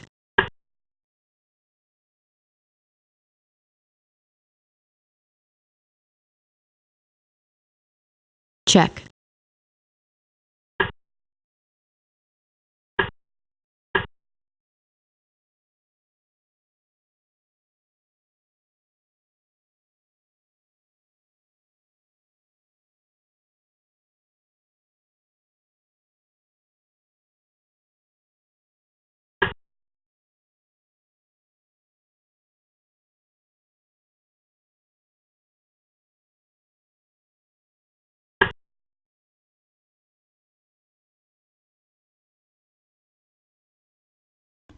Uh-oh. I feel like here's Johnny coming. Does that work? Does that work? What does he do? Check. Knight takes. Here's Johnny. check, Resign. Walking away. World in flames. Bruce Lee doing his kick and then immediately turning his back on his opponent as he walks away. Man drops. Man drops. What's all the hoopla about? I know it's hopla. What's all the hoopla about? I call you what I call you, dude. I just kicked your ass. If I call you hoopla. Avert your eyes. Alright, this was a massacre. And I think I'm understating it at calling it that. Alright, the French. Let me tell you about the French. The French and the defense. I used to lose every game to the French. Like, I could not figure. I used to play that so poorly that it used to terrify me in tournaments to play somebody who was playing. I was that terrified of this opening. Whatever it is in me, for whatever reason, had the difficult time playing it. Till I started playing the King's Indian attack. After I started playing the King's Indian attack, I welcomed playing the French. Not just welcomed it. When the guy played e6, I was like, yes! Yes! So I eat this shit for dinner. After I learned how to play. This is called a lesson in picking apart the French. First, pawn wedge. Take the center. Second, support the pawn wedge. Make sure the pawn wedge can stay. Or get political concessions for it.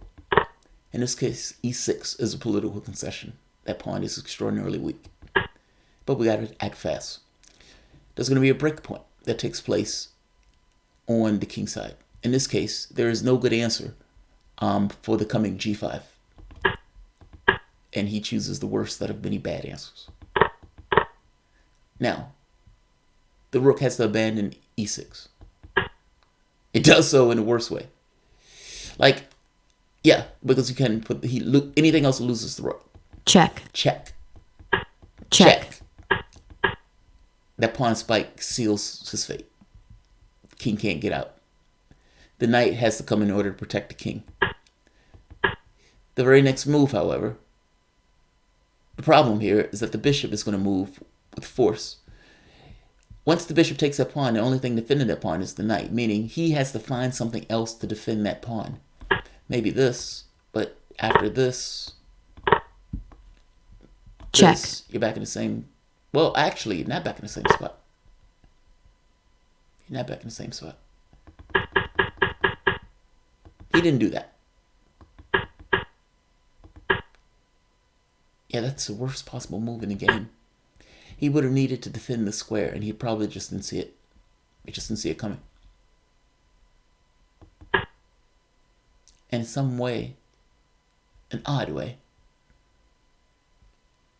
it's almost pleasant not seeing it coming, right?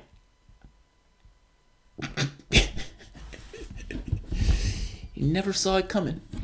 You never saw it coming. check, Bam! Oh, how dare you, sir? You shot me in the ass. You shot me in the ass, sir. I can't continue this. I resign. There's no good answer for this. Knight takes mate. Rook. Bishop check. and that's not a position he wants to live through. In fact, check, ouch, that's even worse. That's even nastier. Oh, and knight takes queen check, followed by the mate. Is that right? Knight takes queen check. King. Oh, I see. Slightly different. Queen check. Queen check. Bishop. Yeah, it's slightly different. Either way, this was nasty. This was nasty. check, Yeah, that hurt, man. I'm almost at 1900. I started this at 17 something. When I play, I play. When I'm playing online, it forces me to focus a little bit better. Because at this point, there are other people who are watching me, and I don't want to look like an asshole losing. Not to mention, I talk a lot of shit. I know what to have to eat my words.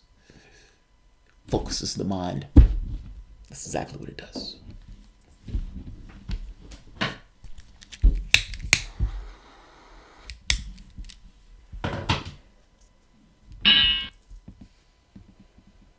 Alco. All right, let's get to work.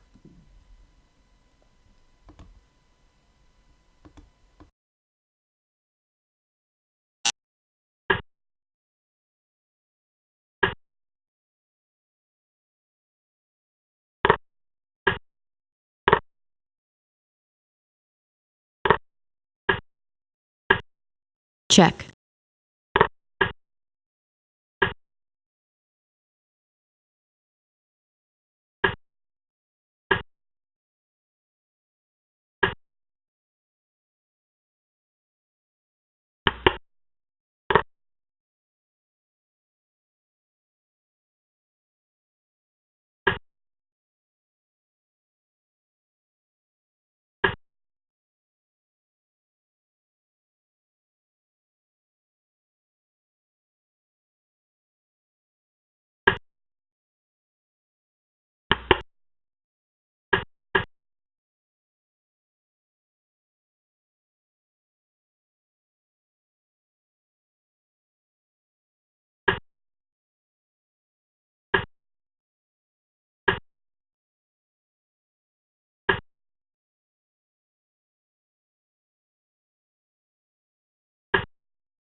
Check.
Time.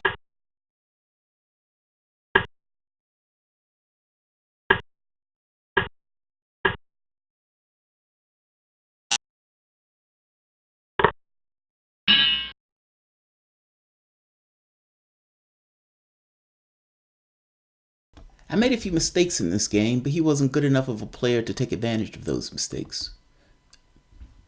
So, again, victorious. Champion. Gladiator. This is called a Danish gambit. The Danish gambit's goal is to get hyper development. Meaning, if I give up enough pieces or enough pawns, I can get a material advantage in the opening and try to win the game in the opening. Think of a little blitzkrieg. Just trying to a jump start. I think the Danish gambit is absurd. Now, the reason I think the Danish gambit is absurd because I don't think it's worth it. My attempt to overthrow this is indicative of the way I play this. Take the knight immediately. Like, if his advantage is hyper advantage because he gets, ahead of development, fine. I need a piece. I want to get my piece out. My piece is the bishop. I'm going to use that to take that bishop immediately. Take the rook knight immediately. So, not only do you have hyper pieces out, you have a fucked up position to begin with. All right, now, only thing I need to do is to blunt the edge in development. And it is always harder to get somebody as opposed to having to break through a lot of shit to get that person. Just saying, it's in real life also. Meaning, I can take a crab position and it blunts the attack of white. Alright, another pawn to boot. What does white have? He has momentum, and he's using the momentum. My queen is stuck on top of my king, who's stuck in the center of the board.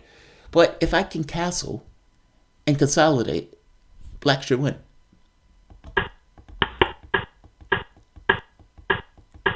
None of this is a threat. In fact, consolidate it. Now, I'm just trying to make inroads.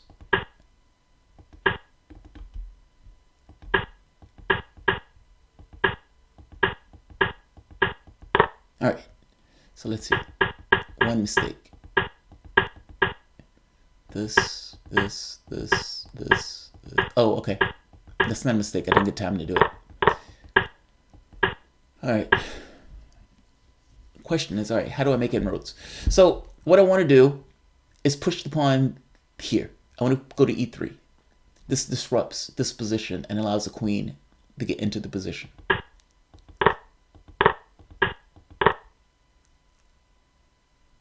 But the knight was there. And I didn't have enough to take that knight immediately. So that's premature. The queen has to go somewhere else. I think my problem was that there's no good squares for the queen to go. Now, after rook takes, pawn takes, queen, check. So what happens after this? This, Check. this. Check. Check. Check. Yeah, that's ugly. I didn't see that. Actually, what I saw a mirage. That's what I saw. What I saw was that the queen moves here, which gives the queen access to this ring. But that doesn't really matter because queen has to go through the bishop, which hasn't moved. So I did that first, which blunts everything that I had been planning to do. And like I said, if you don't take the piece, that piece is going to come back to fucking haunt you, and that's what's happening. Check.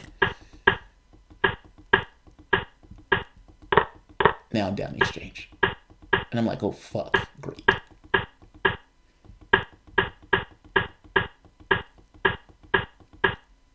But he still has a problem guarding that, regardless of me being down in exchange.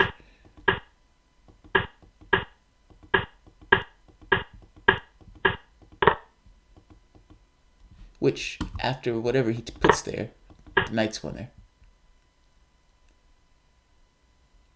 Now, question is, where does he go? I guess he can go here. But that gives this.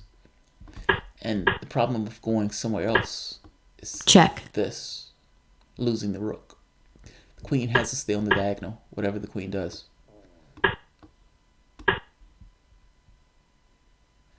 Now the threat on the diagonal is gone. I suppose maybe this? I mean, but the position is difficult. But either way, he's going to lose. Once again, champion. At this point, I think I may be at very near 1900. So let's bring it home. Let's hit 1900. I'll play till I lose. Which doesn't seem to be blessed by God at this point. Before the fall. I've been fucking up when I got like right at 1900, like right near out screw up. And so I've been having a hard time trying to get over 1900 because of the fuck ups. But we're there. We're close. Let's see if we can tip over those scales.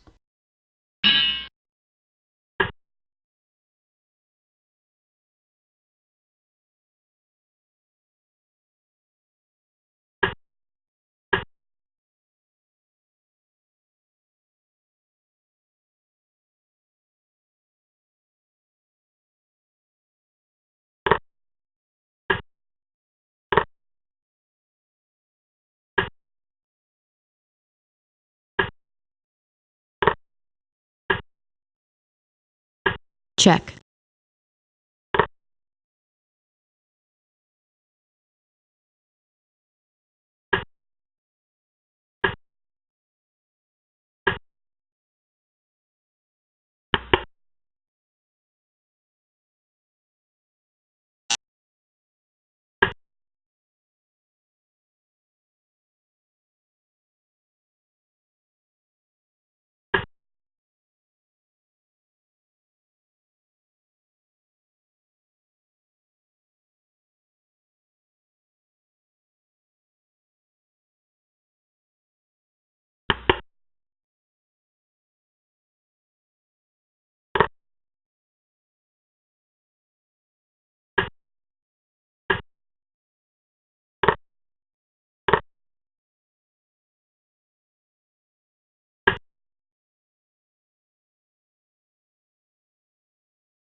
check,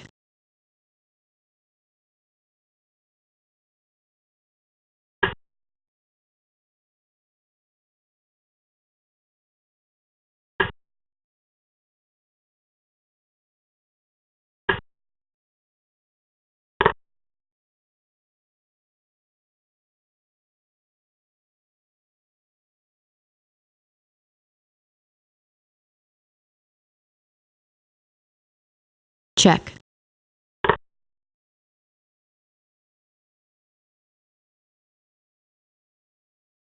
check,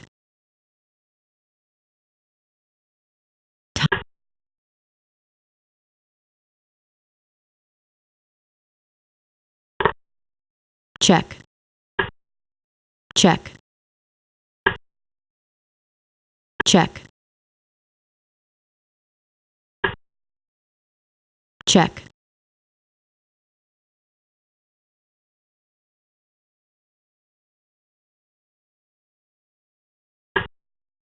checkmate,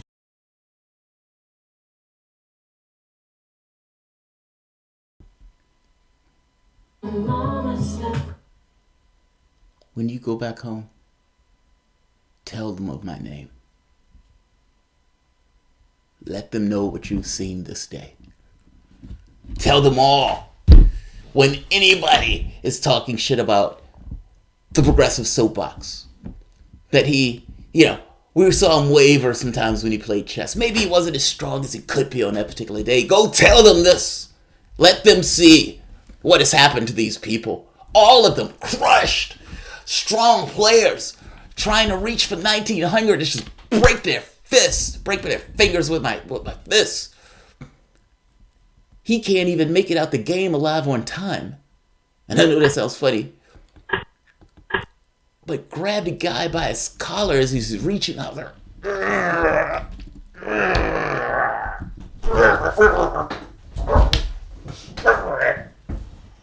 Go to sleep. Go to sleep. It's okay.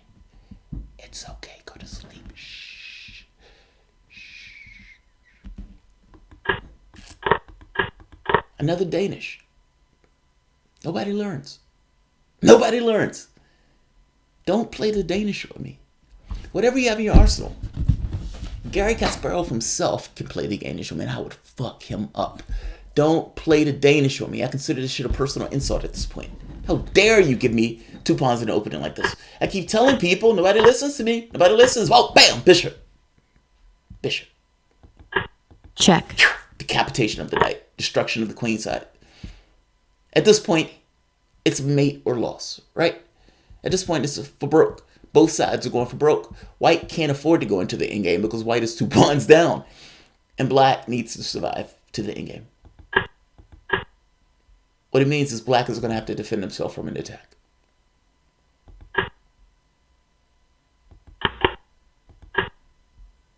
And black is more than ready for the challenge. Pawn thief. Fucking pawn thief. That's alright. Give me what you got. Alright. Alright. Alright. Now that's annoying. That move is annoying as all hell. Because I don't want him breaking up my king side, which means that I can't do anything to get that bishop away, and I can't even push the pawn to get it away. Meaning I can't function with that. Like, pins can be painful, especially when you can't get rid of it. And so only thing I can do is take the opportunity to try to move my queen out of position. Alright. Good. The only thing I had advantage, he wanted to get the knight out the way. He wants the knight to join into the attack. I need the knight out of the way before I can move. Now, here's a problem. This pawn is a problem. It's stuck against the knight, and there's a bishop on the queen. Oh, that's brutal. That lusty, vulgar pawn with its need to expand. Now that's a bad move. Queen takes right off the bat. I fucked up because at the time, my time was going down. I need to find a move, and I couldn't think of a move. My initial thought was rook here, but that fails to knight takes, pawn takes, rook takes, check, queen, Which a pawn push. That's not good. Um. Oh wait. I'm wrong. I'm wrong. I'm wrong. I'm wrong. I'm wrong. I'm wrong. That's why. I must have forgot that. When I was in a position, I was like, the rook is going to drop and land here. And I was like, oh, wait, the rook can't do that. It's like, I just need to double up. The original reason was because the knight was pinned. I functionally knew the knight was pinned. It just didn't apply. All right, that's okay. Check. Now, this gives me the back rank, which I'm going to use and exploit. Check. And that's even worse because that check allows the rook to come out to here. Now, the problem for me is that rook also allows opportunities against my king. Check. His problem is that he needs more than one move, and I only need one move, meaning my very next move, he's going to get throttled. Check. Check. Check. Check. Checkmate.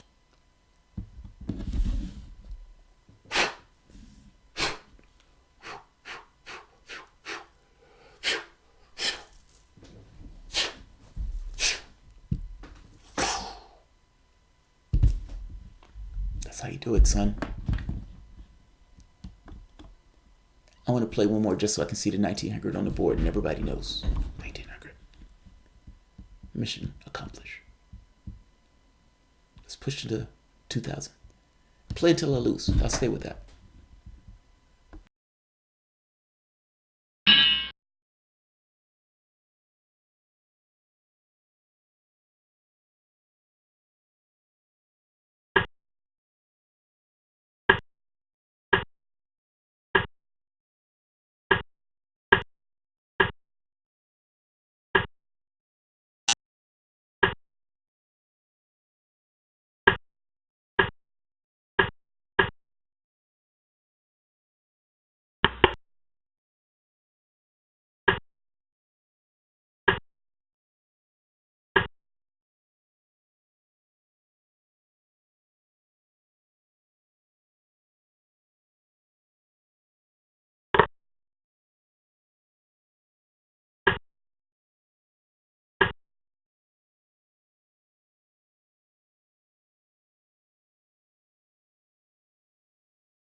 check, check,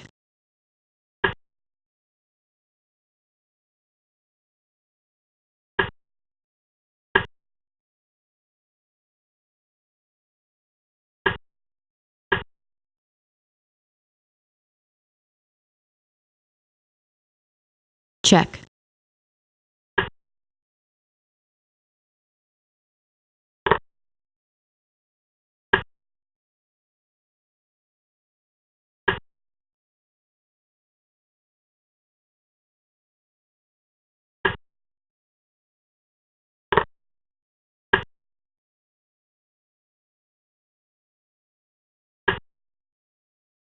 check, check.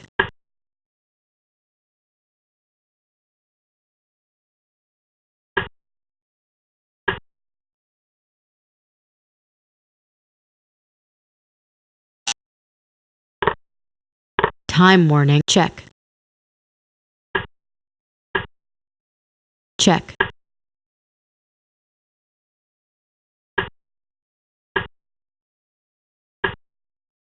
check,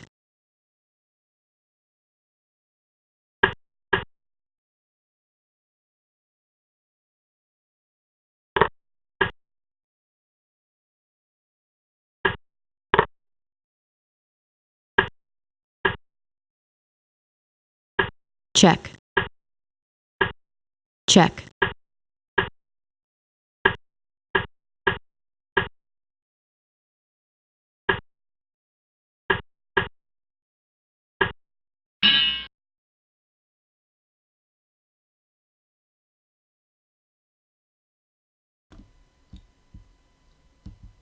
Do I get great in front of my name? I mean, I don't like to put on airs. You know, these title players walk around swinging dicks of sorts. GM, IM, FM. I'm just the tail of power. I'm just a dude that can kick ass. That's all I am. I don't have titles by my name, nor do I have great in front of my name.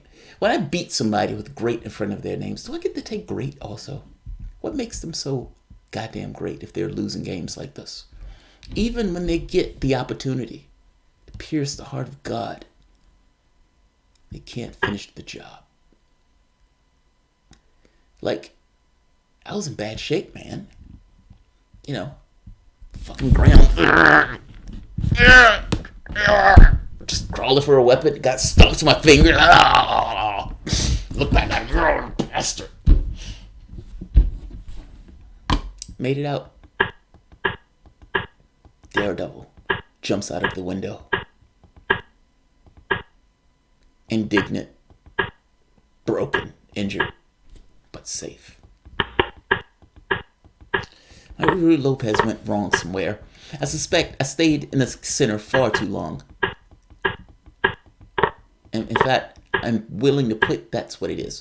Also, I didn't fully appreciate the threat associated with that knight, with that bishop pin. I assume that because I had enough forces over there that it was okay, but not so much. And that unleashed a hornet's nest. Yeah, that fucked me. Like, at this moment I was like, oh God, this is gonna look bad. Check.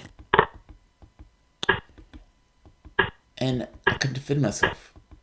Check. Only thing I had at my disposal was, if his position is too fucked up, meaning the pawns and everything else, he's not going to be able to coordinate an attack right away. He's going to take a little time to organize.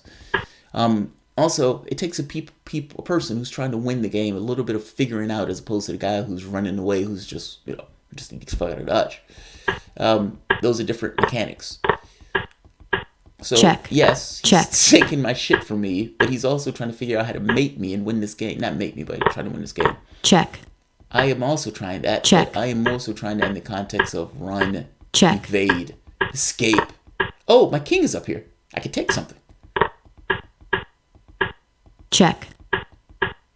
Check. And at this point, our times have flipped. Push. Push. He's going to queen. I'm going to get my check. Check.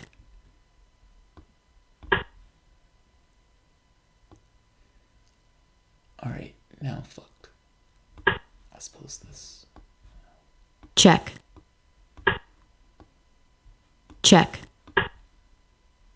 check, check, check, Oh, can't do that. check, Oh, that hurts.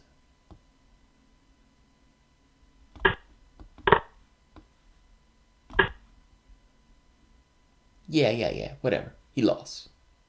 He lost. Even when I'm playing his position, I still win. Oh, beautiful. Play until I lose. Might be here all morning. It's 1 in it. Yeah, it might be a bit 6 in the morning. I'm still playing. All right, let's tee up the. Actually, who's here? There's no way people are still here. There are still people here. Holy shit. You're on a roll tonight, Garden. Yeah, I am, right? I don't know what the fuck is going on. Fucking invincible. Oh, this guy's an IM. This guy's an IM. I like IMs. I like the way they bleed. That's what I like about IMs. They bleed in a particular way.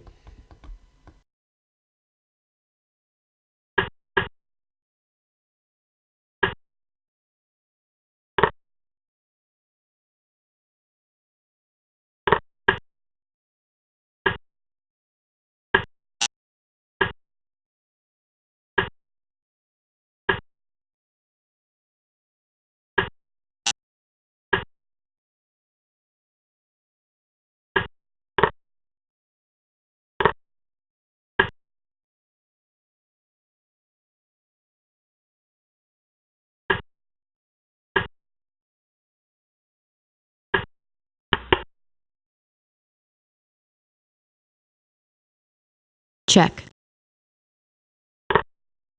check,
I'm not entirely proud of that game, but it's a win. And whether I'm proud of it or not, that should get across. If you win and you're not proud of it, the indignity that's associated with the person that lost it. It's like, you think I look bad? Look at the other guy. He's shamed and embarrassed, standing there naked and alone. Let's. Alright. Khan. Check. Check. Alright. White shouldn't allow black to do that. So that's a mistake. Alright, I couldn't find a good way to stop him from doing that, so it is what it is. But this, I want to get access to the queen side. Alright. Now what? I kept thinking, I wasn't certain to go this route or this route. Going this route allows for moves like this at some point, but I thought this is adequate in position wise with the potential to go here with a check. So I didn't necessarily overly fear that, even though I know that can be a pain in the ass at like an uncomfortable situation, in an uncomfortable setting. Alright, that was a mistake. Because the bishop is getting in the way of the knight. This knight has really nowhere else to go. You have nowhere else to go. So the knight's better spot is trying to come over here to help. If the bishop is there, the knight is effectively stuck.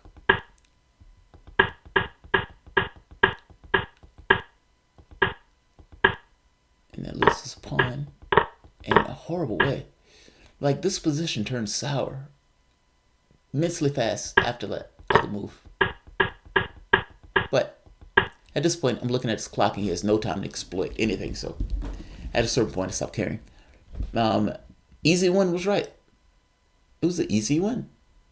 I love it when the name is accurate. Easy win indeed.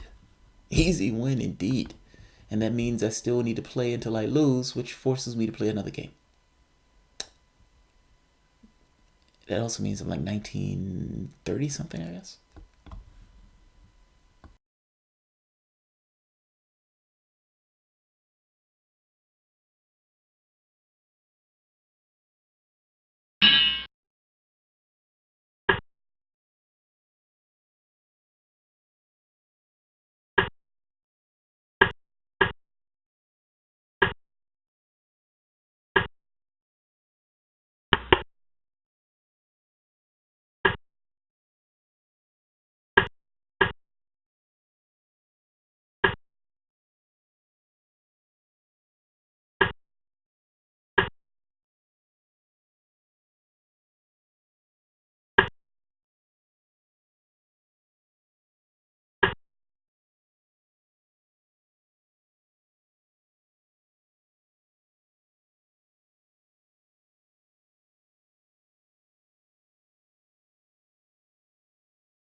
checkmate,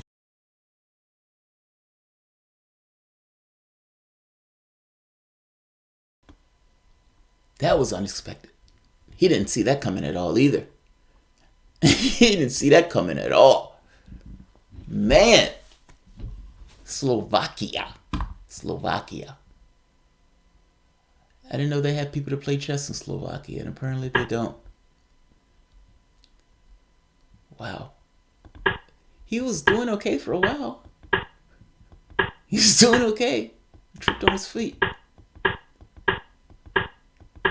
It's like in a street fight, you got to pay attention to the mailboxes and stuff. You can't just run into a mailbox. It's like, did you see that mailbox just punch me? Then the mailbox grew legs. What the fuck just happened? I do this because I don't want him breaking in my queen's side. All right. Now, this is dicey for black, I think. All right. Clearly, I want to get a kingside attack going, but I don't think I have the gusto. And especially after that. Now, at this point, I'm listening to my radio, not fully paying attention to the game. Then it occurs to me, wait a minute. You may lose this game. You may lose this. You have to play. Like, you're not just here by magic. There's skill involved. I was at the park one day, and I was doing my kung fu and just going at it. And I was besting one guy after the next. And a guy comes to me, he says, how do you do that? I said, what do you mean? He says, how do you do that? It's like you're talking shit to people while simultaneously beating them. And you're doing it as if, like it's nothing. Like you could be doing 5 other things while you're doing this. That guy is supposed to be really good. You just trash that guy. Now, what he was talking about, we were at a chess tournament. And I think at the time I was rated like 19 something. But my blitz chess at that time was easily in the master level. I was a fucking monster, vulture. And so this guy is out there and he's beating people remorselessly and he's talking shit to them. And some of the people that he's beating are like lower rated players. And I felt obliged to defend their honor, to go there and say, look, this guy's taking advantage of you. He's beating up on you, but you matter. You are somebody, and you need to keep playing chess to get better. And somehow, they were able to get that by me beating the shit out of the guy and talking shit about the guy. So me talking shit to the guy and beating the devil, he says, how did you do that? And I turned to him and I said, it's just skill. It's just skill. That's all it is. It's that magic. I don't have any special powers. I just, put my shoes on like everybody else. Put my underwear on 2 feet at a time. That's how I rock. That's how I rock. What am I now? Like 1950 something? Just Daybro. Oh fuck. Daybro's coming back to get revenge. I beat this guy once before. Alright.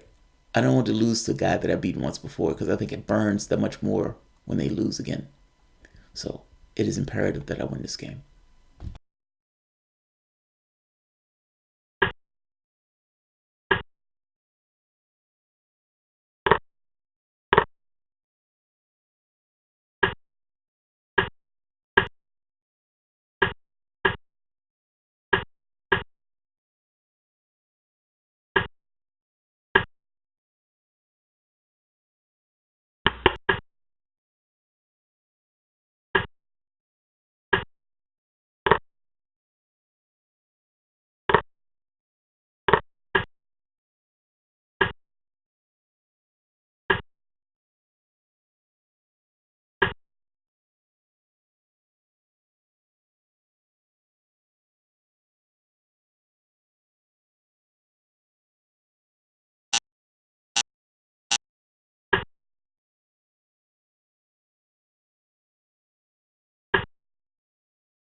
check,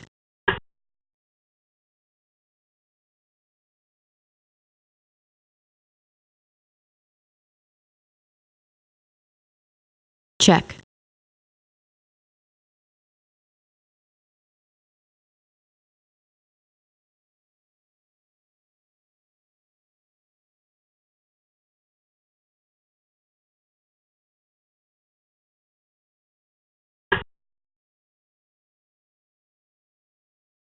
check,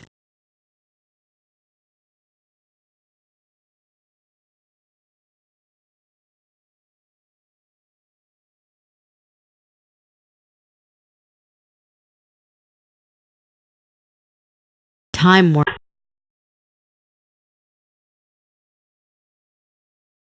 checkmate,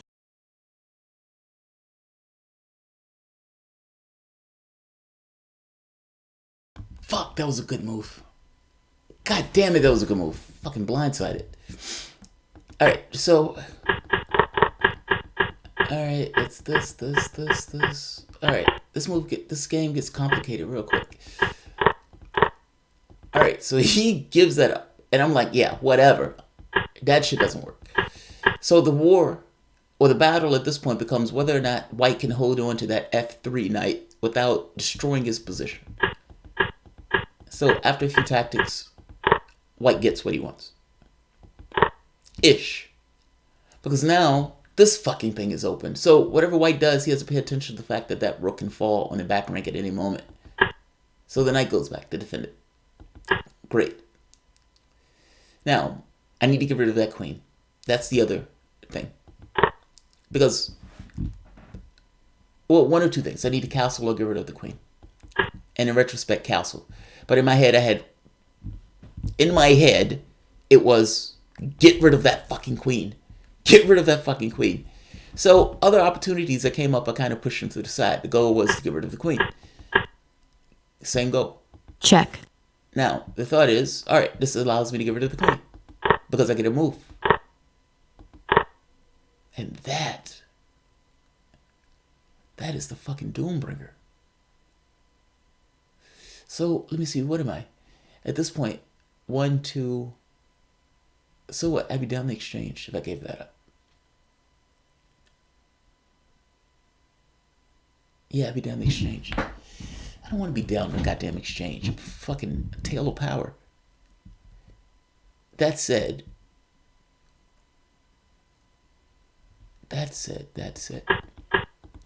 So there's a few things. Castle. Immediately. Castle. But again, in my head, it was, get that queen off the board. I was following through with a strategy. I didn't change the strategy in midstream. check, Alright. check, Now, I thought I could live through this. Maybe I thought wrong. Maybe I was being too overly optimistic. But there were a few things. During the game, White has a few resources. Check being one. On the very next move, if check, White gets the next move, this check becomes extremely uncomfortable. In fact, the check leads to the mate. The moment that the rook comes up, the queen drops behind with a mate. White needs one move. But White doesn't get it. check, That. And keep in mind, that rook always has a space here.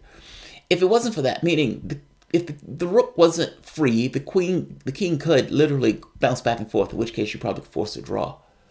But with that rook, man, that shit is... check, There's no way out. I don't want to cross over into this because this allows check, this, which loses the queen. Anyway. check, Yeah, this gets ugly. This gets ugly. That hurt. Fucking hurt. I was blindsided. That's okay. I'm ending it here. Got mate. Got mate is right. Got mate is right. Yeah, you can't castle crossing check. Yeah, you can't castle crossing check. You should have checked them. I didn't get the chance. I mean, at what opportunity? You mean the bishop check? Well, see, the bishop check is a problem. So when the queen is here, You check, can have an interpolation for that, but the moment that the king moves, the bishop no longer has, the queen no longer has that square.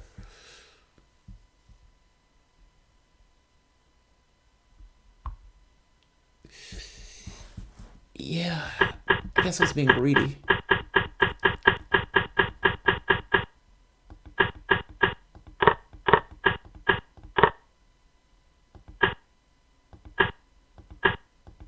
check,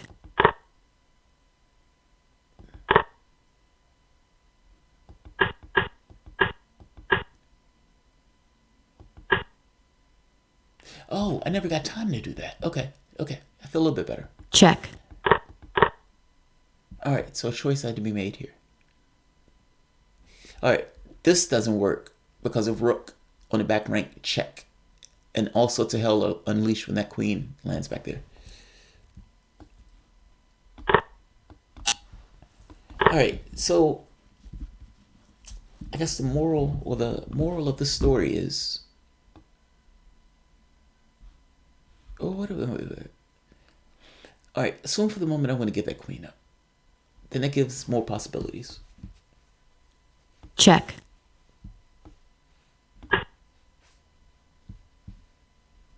check,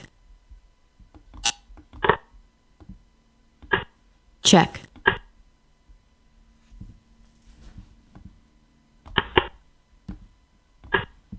Oh,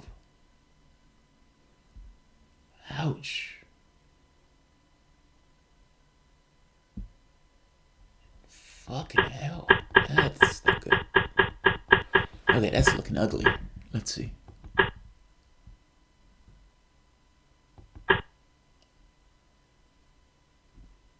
Yeah, this is check, even in the path I was looking for. That's not good.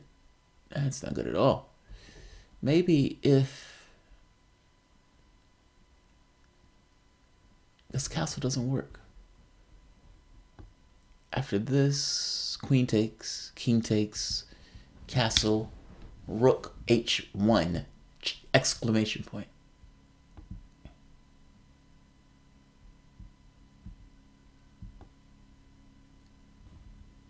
This is counterintuitive, but this.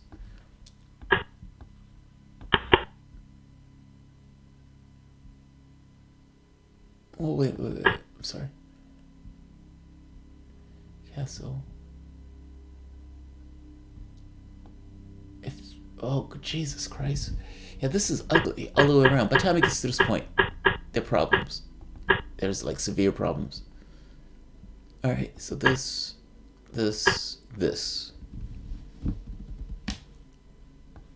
check, check,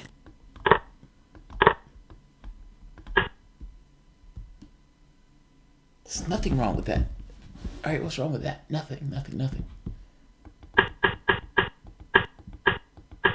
Alright.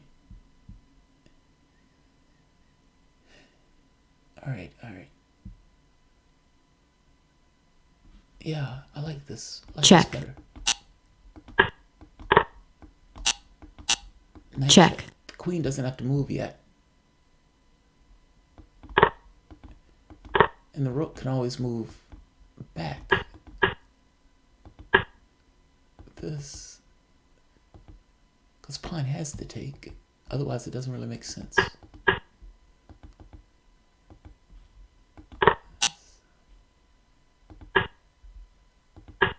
check,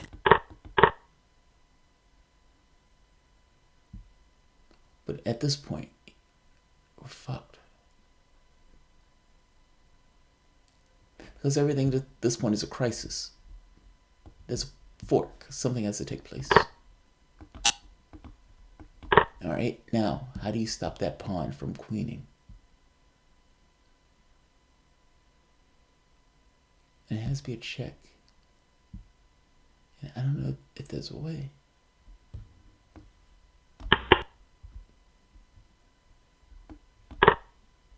Alright. check, even that, nothing helps. By the time you get to that point, you're fucked. You just have a bunch of bad options. It's like life, man. Sometimes there's no options at the end point. It's like you just have a bunch of bad solutions, none of which are all that good. All right, I'm going to end this here. We've been doing this for 3 hours. Sucking time. I know, right? It's my first loss in a very long time.